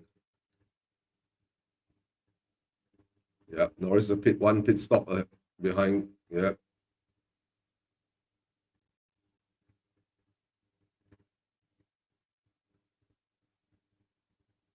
All right, we're coming halfway through the race now. Right, Leclerc all of a sudden has picked up some speed. Right, he's about 2 seconds ahead of Piastri. Right, Russell's about 8 seconds behind Piastri. Norris is about 8 seconds behind Russell. Right, so that gives Leclerc to Norris about one pit stop advantage. A 1 pit stop advantage. All right, let's see how it goes now. Can Ferrari win their first race of the season? Can Ferrari win the first race of the season, guys? This is really good pace, George. Keep it up. All right. Yeah.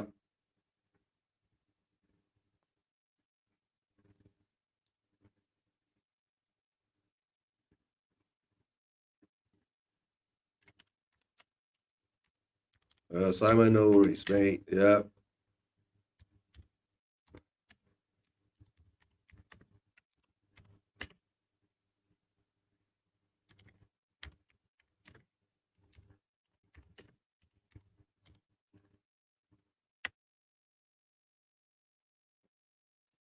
All right. PS3 says that you can get to the end on that. You can't get it. And yeah, PS3 was asked, right? I don't think he can get to the end on this hard tire, but will he get on the end with another hard tire? That's the question.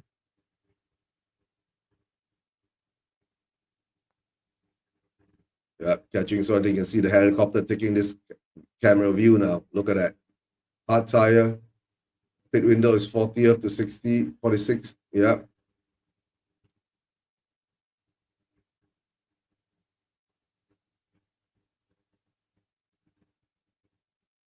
So it's about 2 seconds ahead now. Leclerc is pulling away again, but somehow the PS3 can't catch up to him. Right. Now we can see what's going on. Norris has just gone. Norris has gone fastest.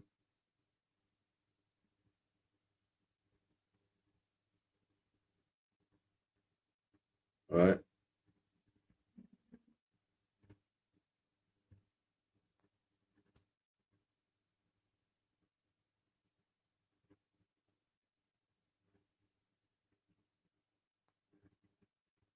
Yeah, let's see what happens.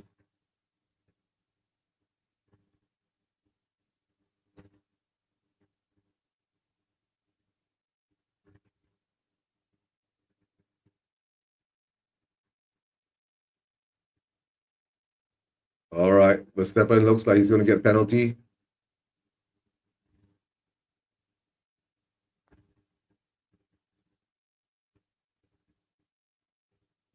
Yep, we'll find out whether Verstappen gets a penalty.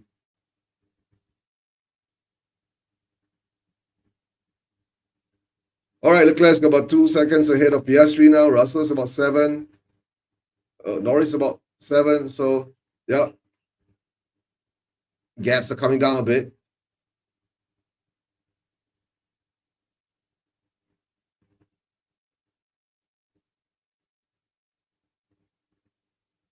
All right, who's coming in now? Lance Stroll's coming in now.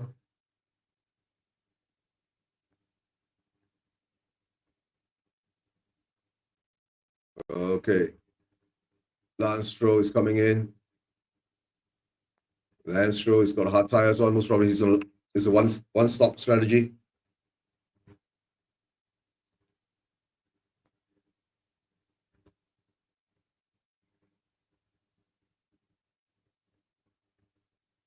He's one ahead of Alex Albon.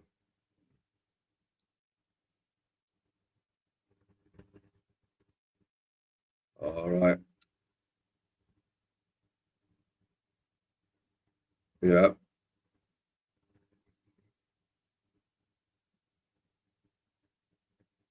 All right. Norris is catching up.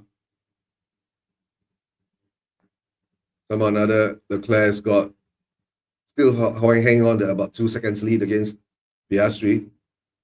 But Norris is catching up. Okay, Norris goes off to the gravel side. Oh dear. But luckily there's no cars behind him.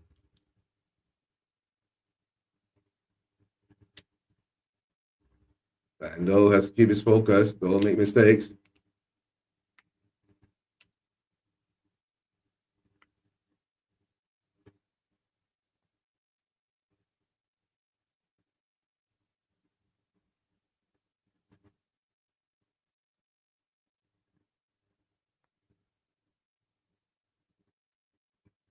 All right, now, come on, guys. Come on, guys. Can Leclerc do it? Can Leclerc hang on? Right, but there still will be one more pit stop. There will still be one more pit stop. That's guaranteed. That cannot be avoided. Right, one more pit stop coming up. Right, can Piastri catch up? But you can catch up and you can overtake. That's the question. Right, but somehow or another, Norris is catching up.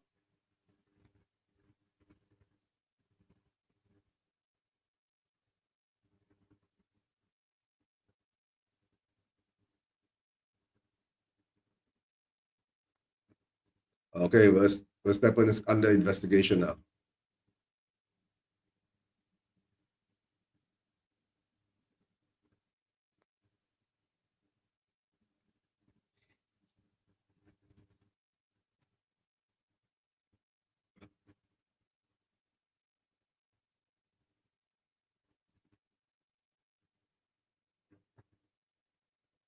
And here comes Fernando. Also, look at his tires.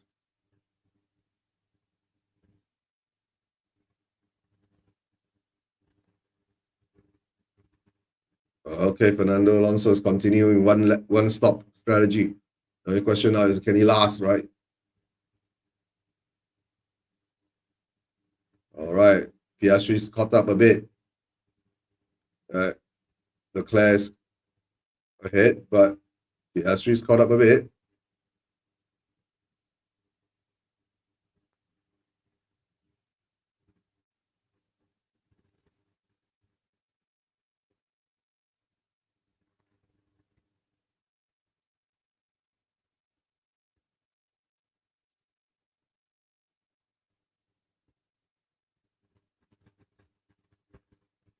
Oh, Lando is 1.5 seconds, right? Leclerc's got 1.5 seconds, right? 1.5 seconds lead against Piastri. My problem is that once you get behind, right, the hot air and turbulence coming from the car in front will eat into your tires, right? Alonso pits at the last.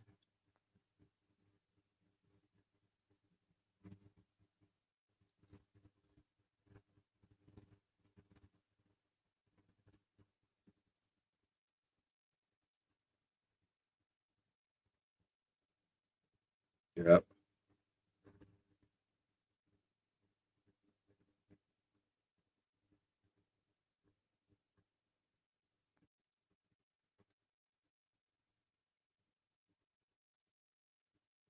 And here comes Ferrari.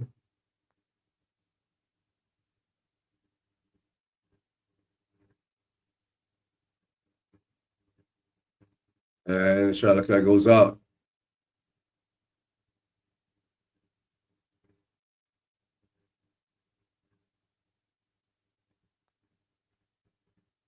Leclerc comes out in 4th place.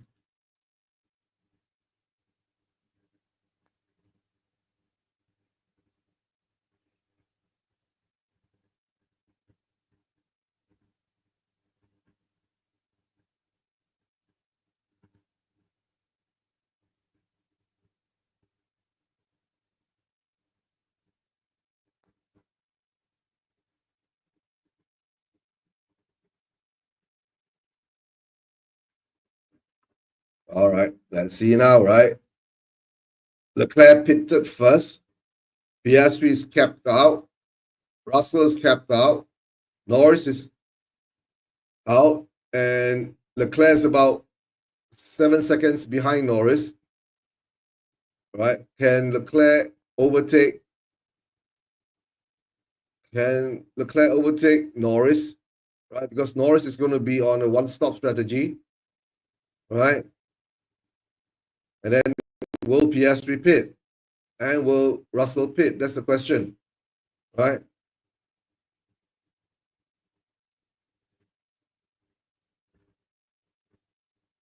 All right, the incident between, after the race now.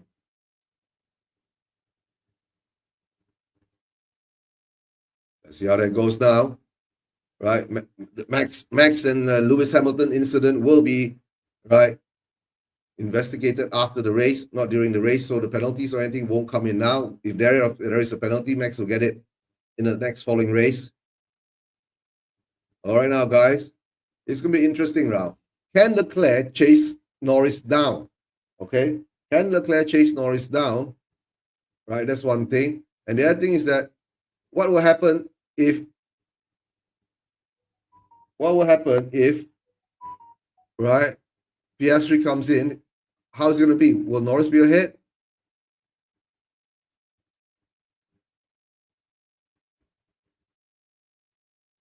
Right. Leclerc is not making any ground on Norris. Right.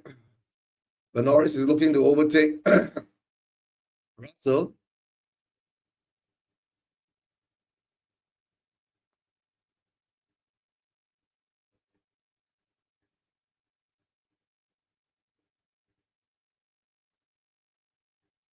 Hamilton is 7th.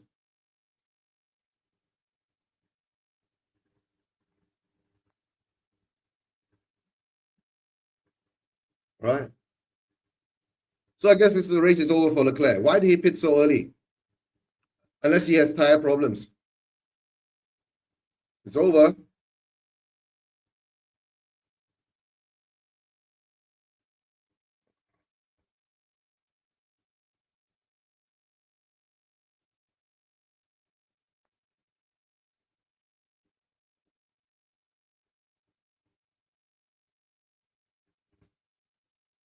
All right, let's see how this goes now. Piastri still holding on.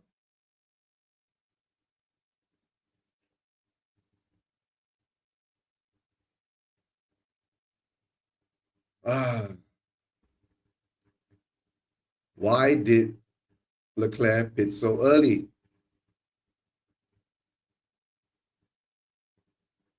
Russell's going to box now.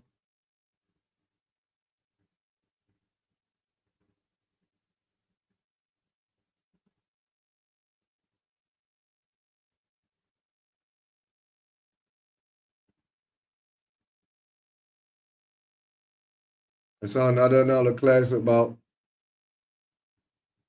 6 seconds.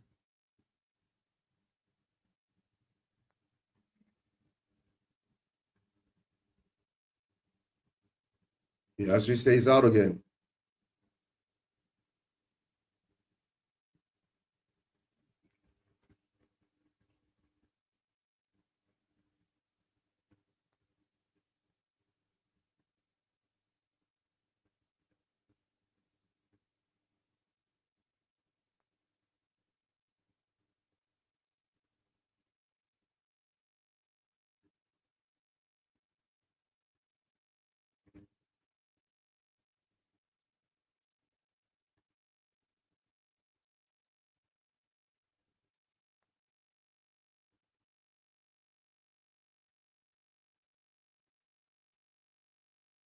Well, that means he's about 3 seconds behind. That means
yep.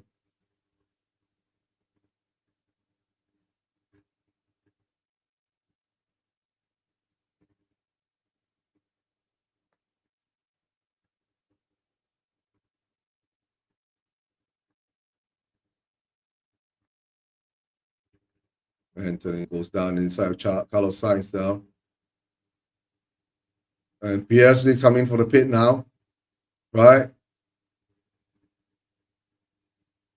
PS3 leader now is Norris.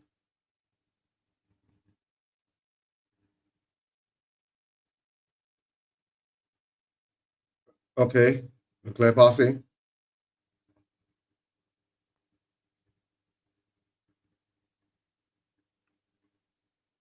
All right, now let's see what happens now. Let's see what happens now.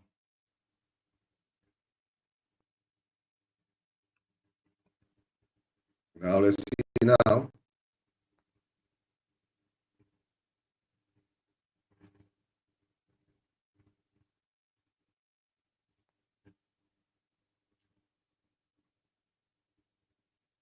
Right, the problem is that can Leclerc chase up Norris?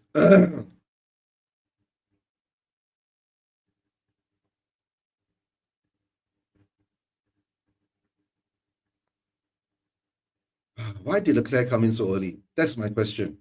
That was his chance to win the race, right? Right.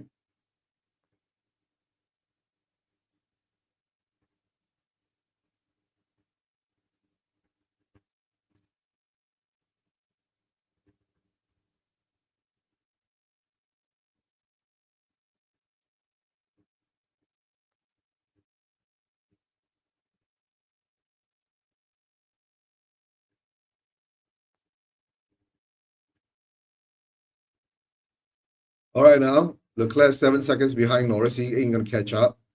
PS3 is about 4 seconds Leclerc, so I guess he's gonna be stuck in this scenario now. There's now 20 over laps to go.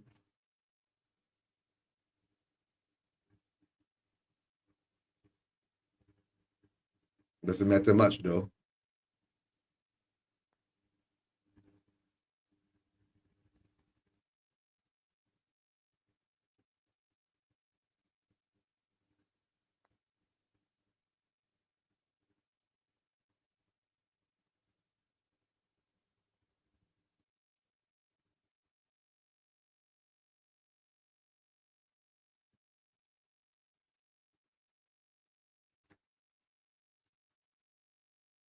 The only thing is that Norris hang on until the end.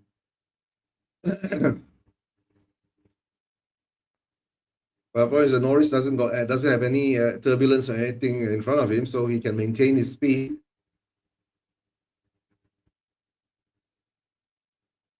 Right.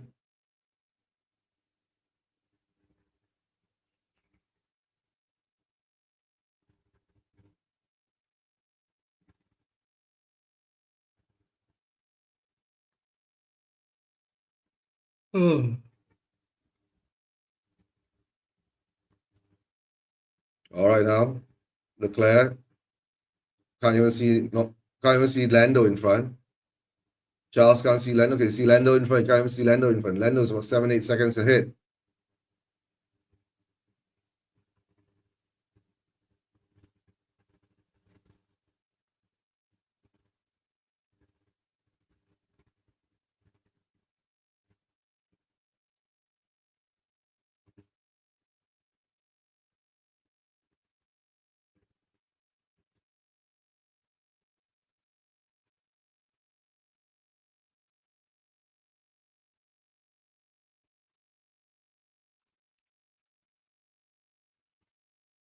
But you have to catch up, right? You have to catch up to the DRS zone. If you don't catch up to the DRS zone, right?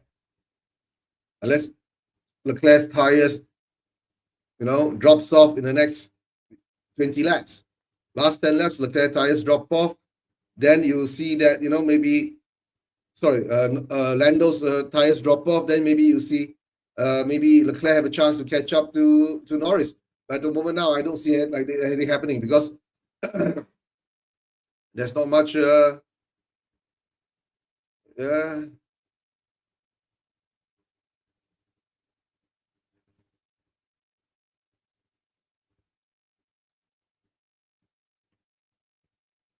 And here comes Piastri chasing down.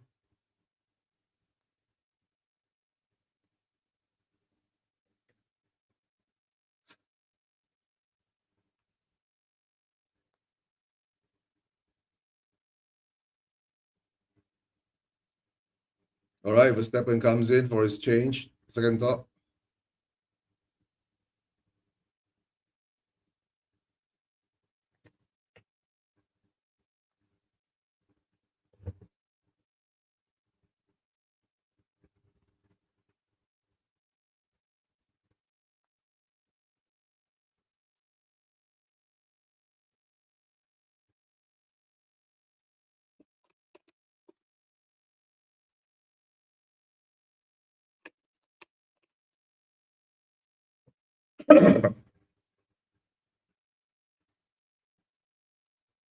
Okay.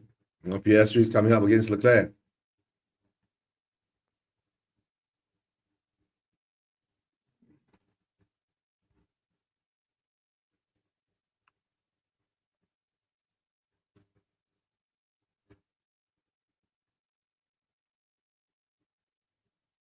Okay, Hamilton over. Get past Gasly.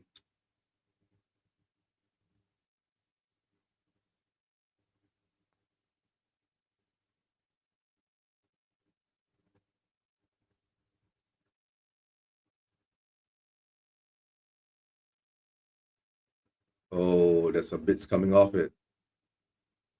And parts of body coming off.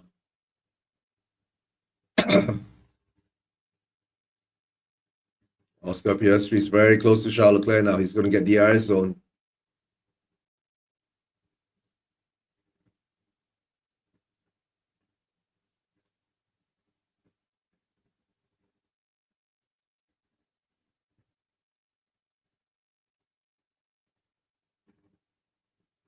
And here comes PS3. PS3 is going to overtake.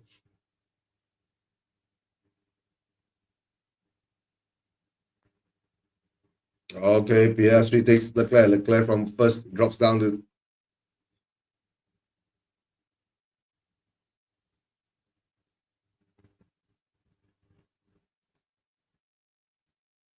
That was a bit too easy. That was too easy for PS3.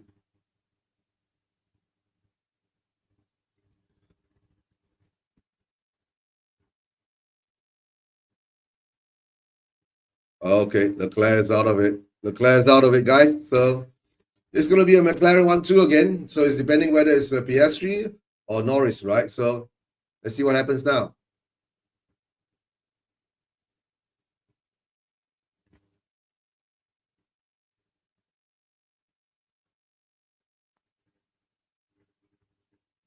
So now you look at Leclerc. He's dropped off about 1.7 seconds behind PS3 all of a sudden. There must be something wrong, right?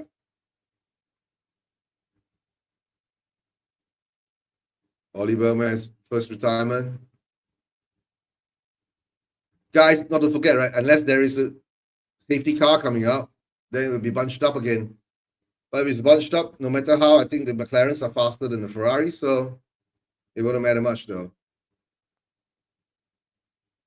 So there goes Ferrari's chance of winning a GP this season. I think now is, can Hamilton catch up?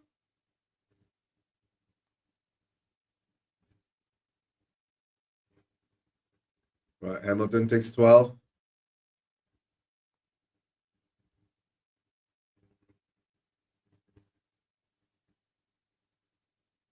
And someone other Leclerc is falling back.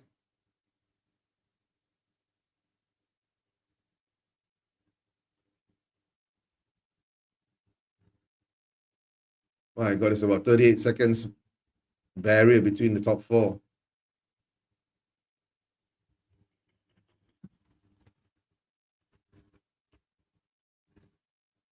Right. 18 laps to go, guys. 18 laps to go.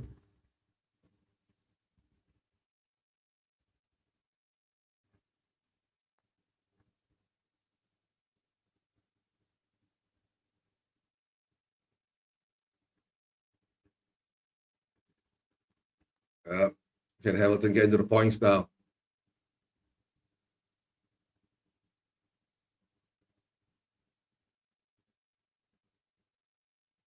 Leclerc's dropping back really a lot.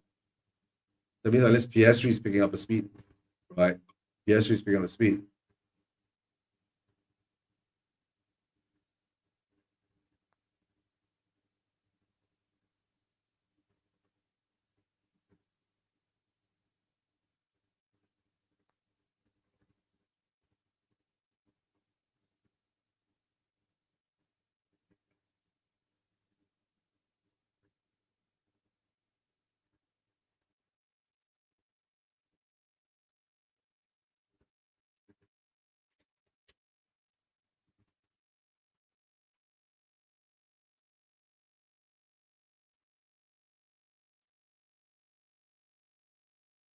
Oh dear.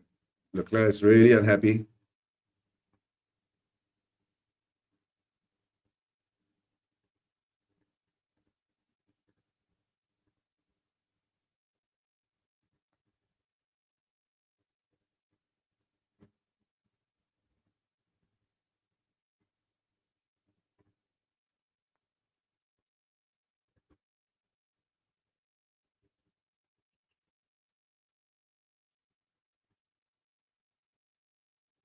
Leclerc is fuming, right?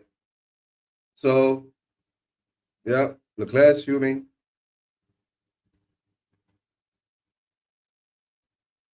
Because Russell is coming up on him.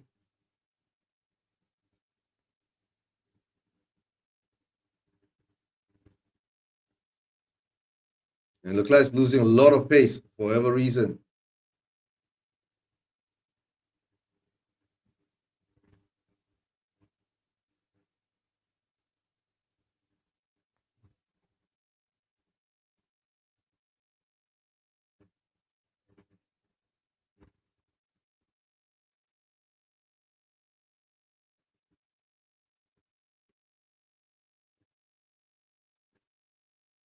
Let's see how it goes now.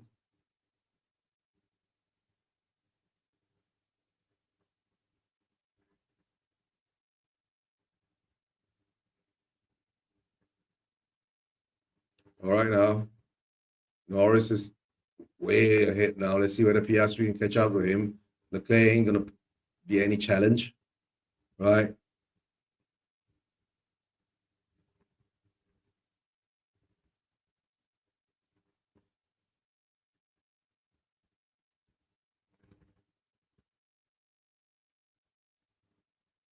So light drop of rain coming in. Is there rain going to come in now?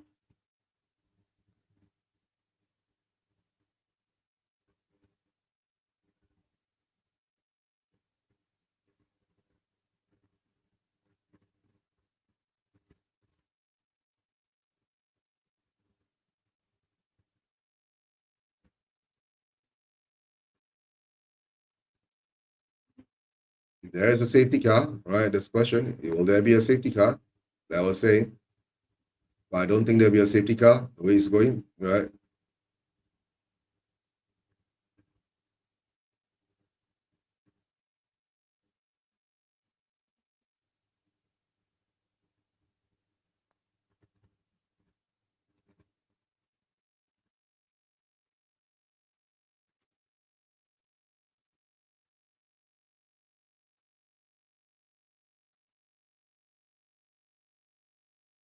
Oh dear.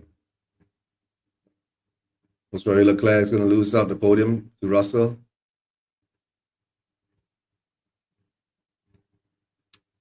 It is what it is, Leclerc. It is what it is.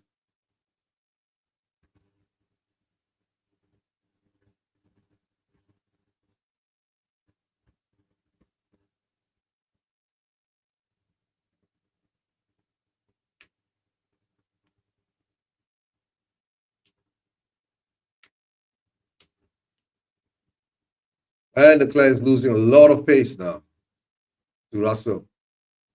What is going on with Leclerc's car?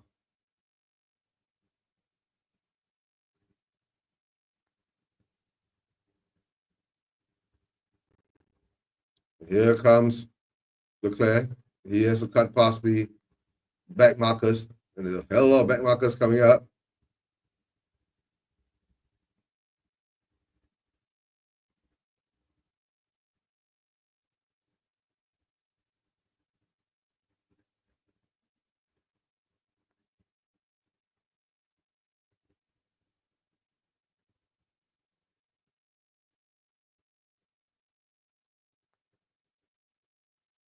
And it's looking like 13 more laps to go.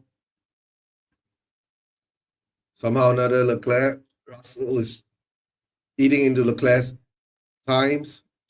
He's about 1.6 seconds now.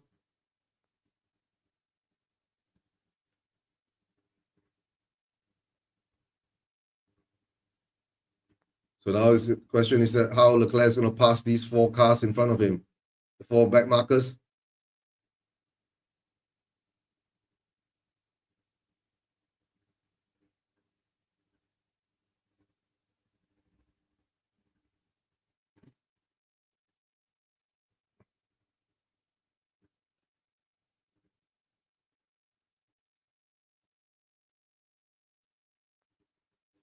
Leclerc's about 10 seconds behind the 2 McLarens now.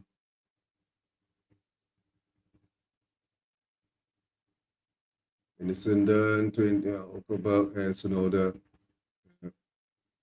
And pass first car.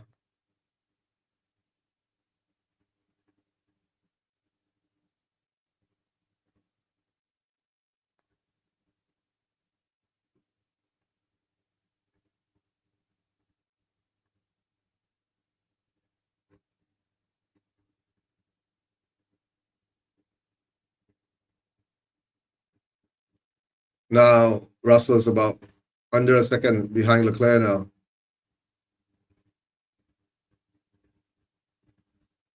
Axel Rose is here too. Woohoo! Gun and Roses.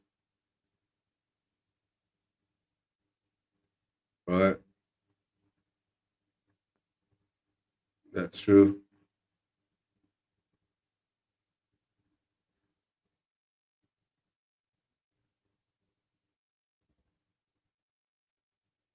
Let's see how it goes now, guys. Yeah, PS3 is catching up to Lando Norris.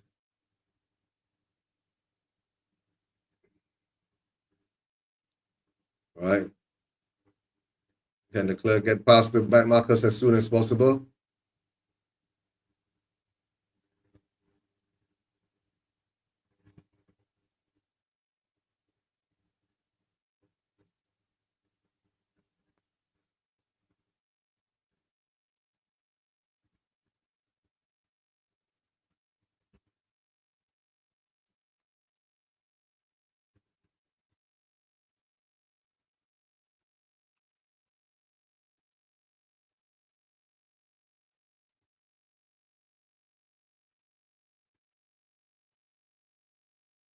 All right, Russell is going to overtake Leclerc.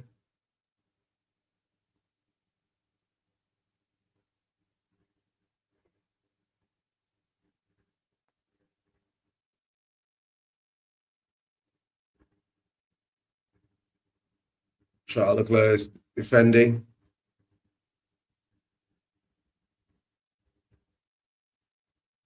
Yeah. The problem is that how long can he hold off? Right, how long can he hold off the Mercedes, right? The Ferrari's chasing up. But of course, there's turbulent air coming in. All right.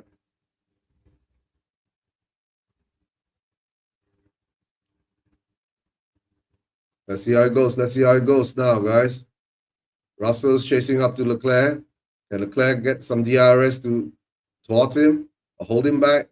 But Russell's still too far behind here on the straight. Still too far behind the race. Right? Let's see how it goes now.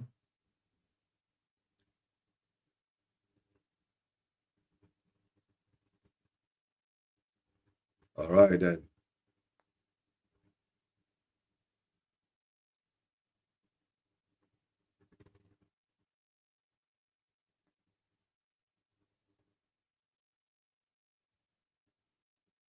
And the battle for first, second is 5 laps, right?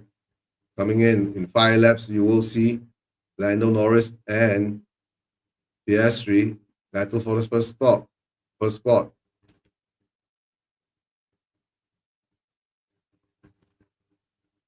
And Russell is right at the back of Leclerc now. But the problem is right at the back, right? If you don't overtake them, right, you will get air turbulence, the heat and all that. And of course, Leclerc overtakes another back marker. So does Russell. The back markers are being easily dealt with. Once they get clean and clear air, I think Russell will get to Leclerc. And here it goes on the straights. Can Russell catch close enough? Can he see close enough? Can he be close enough? Russell closing inside, but not enough. But Leclerc close him down. Leclerc close him down. Right. Leclerc covers it off. Right. It's getting close now. I guess the next round, Russell will overtake Leclerc. And then you will see Leclerc go bonkers on this. He already knows that. He's lost the podium position. Why did he do this strategy? He told the team he wants to do his way, but they didn't want to listen. It is what it is. He has to stick out with it. He has to stick it out.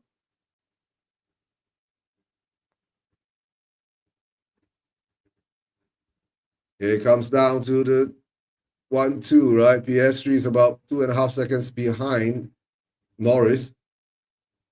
Pressure is coming in from PS3 soon. Yeah, moving on the braking.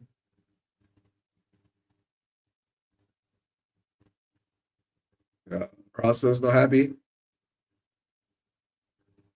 Keep cool, mate. You'll get him.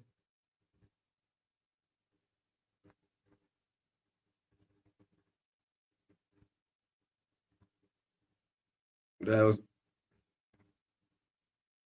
and I think Charles Leclerc is going to have a problem.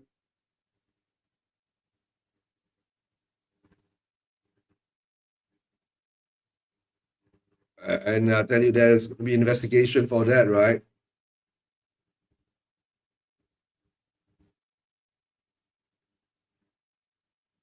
Bad move by Leclerc, bro. Russell was overtaking him. He ran into his position twice, but not once. There will be investigations. The stewards will look into it. Yeah, and Leclerc is really unhappy. Look at that. It's coming in now. It's coming in now. It's coming in now. It's a replay. Why? Oops. It'll crash.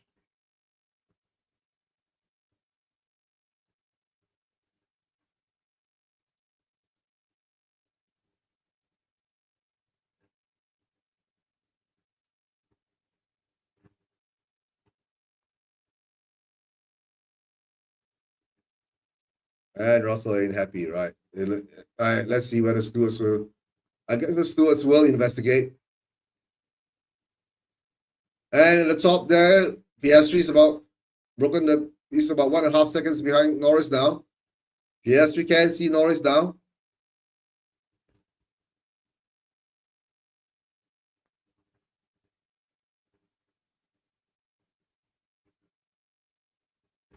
Yeah. Traffic will ruin your race, right? Yep. But you gotta hang on, right?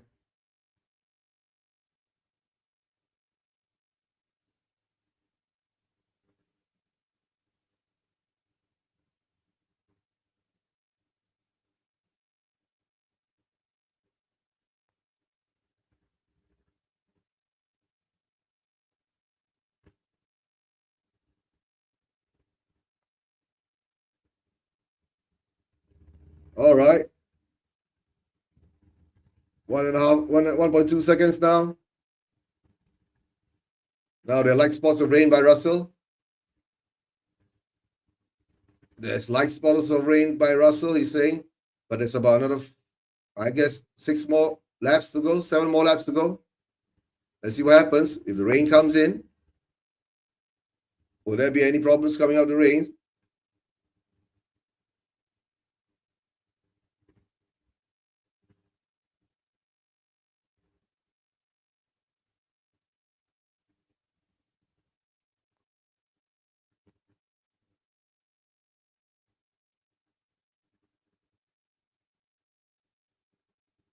All right.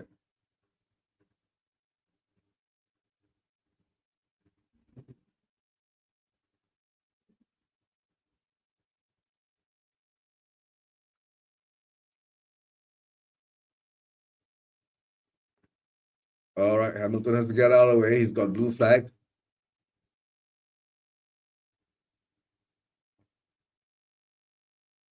And Leclerc's going to lose more positions against after this. If he gets a 10-second penalty, will that affect him?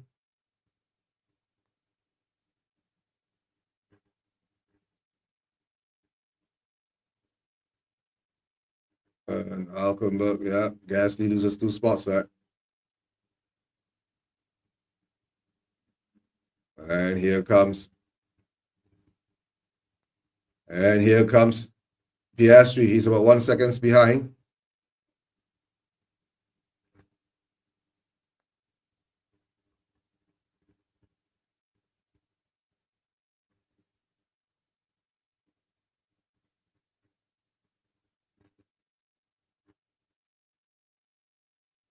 Here we come now.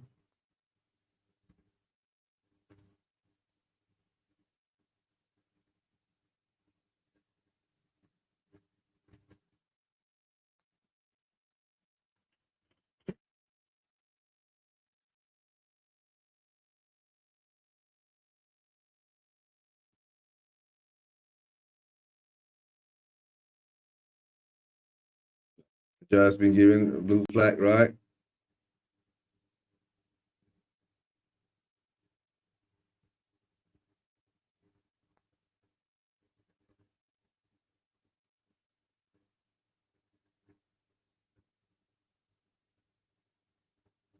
Five laps to go, guys. 5 laps to go.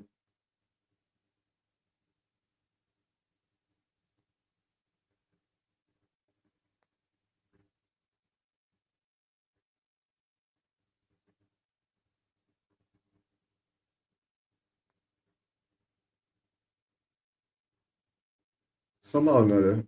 Yeah.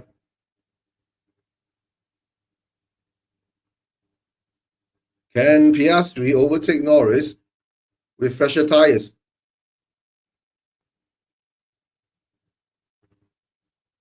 Yeah.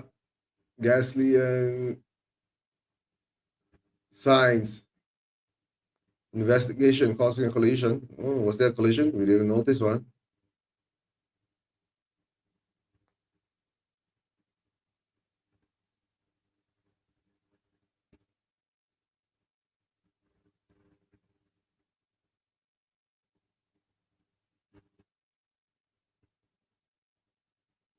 Okay, there's no more traffic till end of Grand Prix, right? Piastri is chasing after Lando. Oscar Piastri is chasing after Lando, but it's not too far, not close enough. Still half a second gap, right? But one more chances coming up. Then he's got tire advantage. Let's see how it goes now. Norris his best chance now. There's no more back markers to give him. No more back markers to help Norris. Piastri is going to give him the DRS.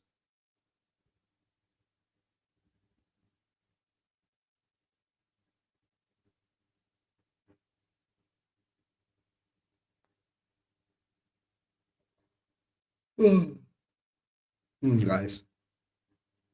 All right, guys. This is going to be exciting, but Norris all of a sudden has moved ahead. But Piastri, can he catch up close enough?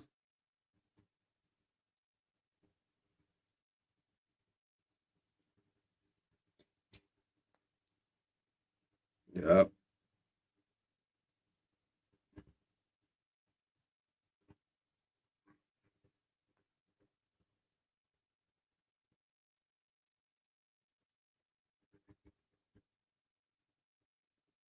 Okay.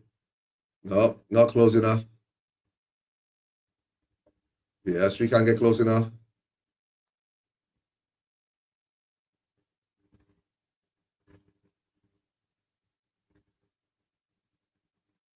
Let's see how it goes now. Can Piastri get close enough, right, to get? Can he get it?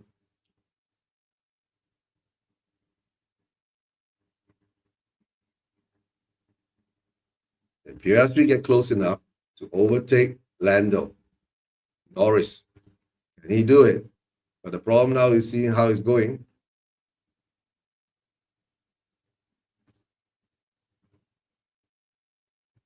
I see it's too far away.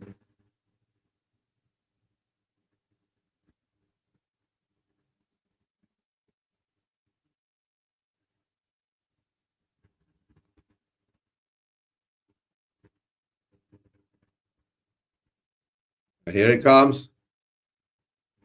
Here it comes. Right. I guess Lando has to punch his power. Can he lunge down? Oh, locks up. But not close enough. You're not far. You're not close enough. You can't get it done. I think Norris looks like he's gonna get it settled because yeah, you lock it up, you're gonna have bumps. You're gonna have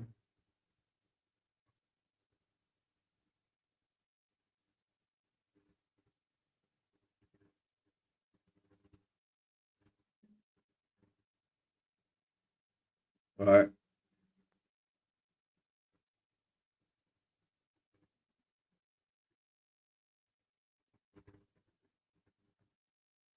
Axel Rose gonna waste the checkered flag, guys.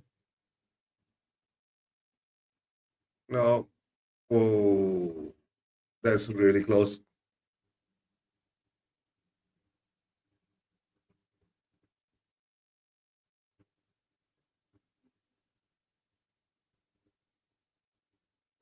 Can Lando Norris hold on? All right, 2 more laps to go. He's closer this time. So this time's closer this time.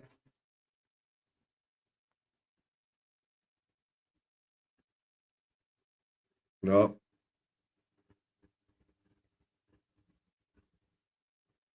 It's the last lap now.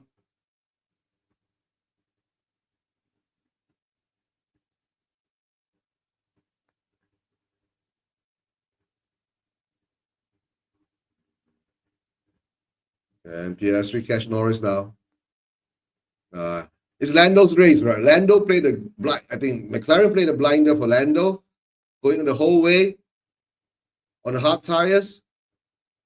Right. Can they get through it? Can he do it?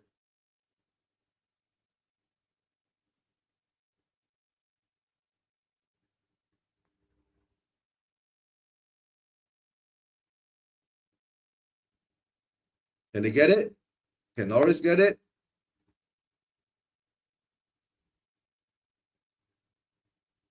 Here comes McLaren. Okay. Lando Norris gets the race, guys, on a one-stop strategy. And I guess it's, a good strategy that he did, right? Hanged out there. He should have, I guess Leclerc should have hanged out there longer, right? And tried to do the same thing. But nah, in the end, Leclerc doesn't even get a podium. He gets a 5-second penalty because for the dangerous move against Russell. It is what it is, guys. All I can say, right? I've been sitting here for nearly I've been sitting here for 5 hours because from Sava's show, I came and did my own show here now, right? Did the watch along for the Spurs game. There's a big news out now. I'm not sure. I will check what's happening with James Maddison and his injuries, right? Whether he's going to still be able to play next season. Spurs will most probably have to buy a creative midfielder. And then this was one race that, Leclerc lost it, right? And of course, Norris won it with good strategy. Guys, thanks for being here. Let me give a shout out to all the people who are here. Miss Melina, Mr. K, Scott M, Eva Man, big up to Eva Man, right? Chris Ali, Steve, Mr. Beehive, Steve, right? He's a Brentford fan. Donna Cullen, big up Donna. Yep. Next week, Mr. Ricky will be back, right?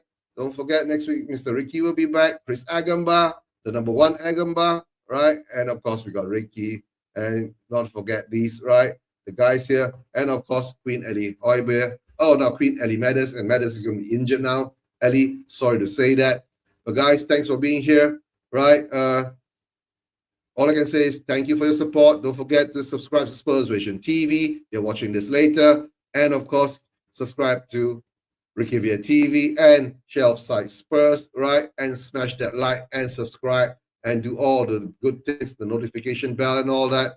All I can say is, and as usual, and as always, Levy out. And please get us another creative midfielder.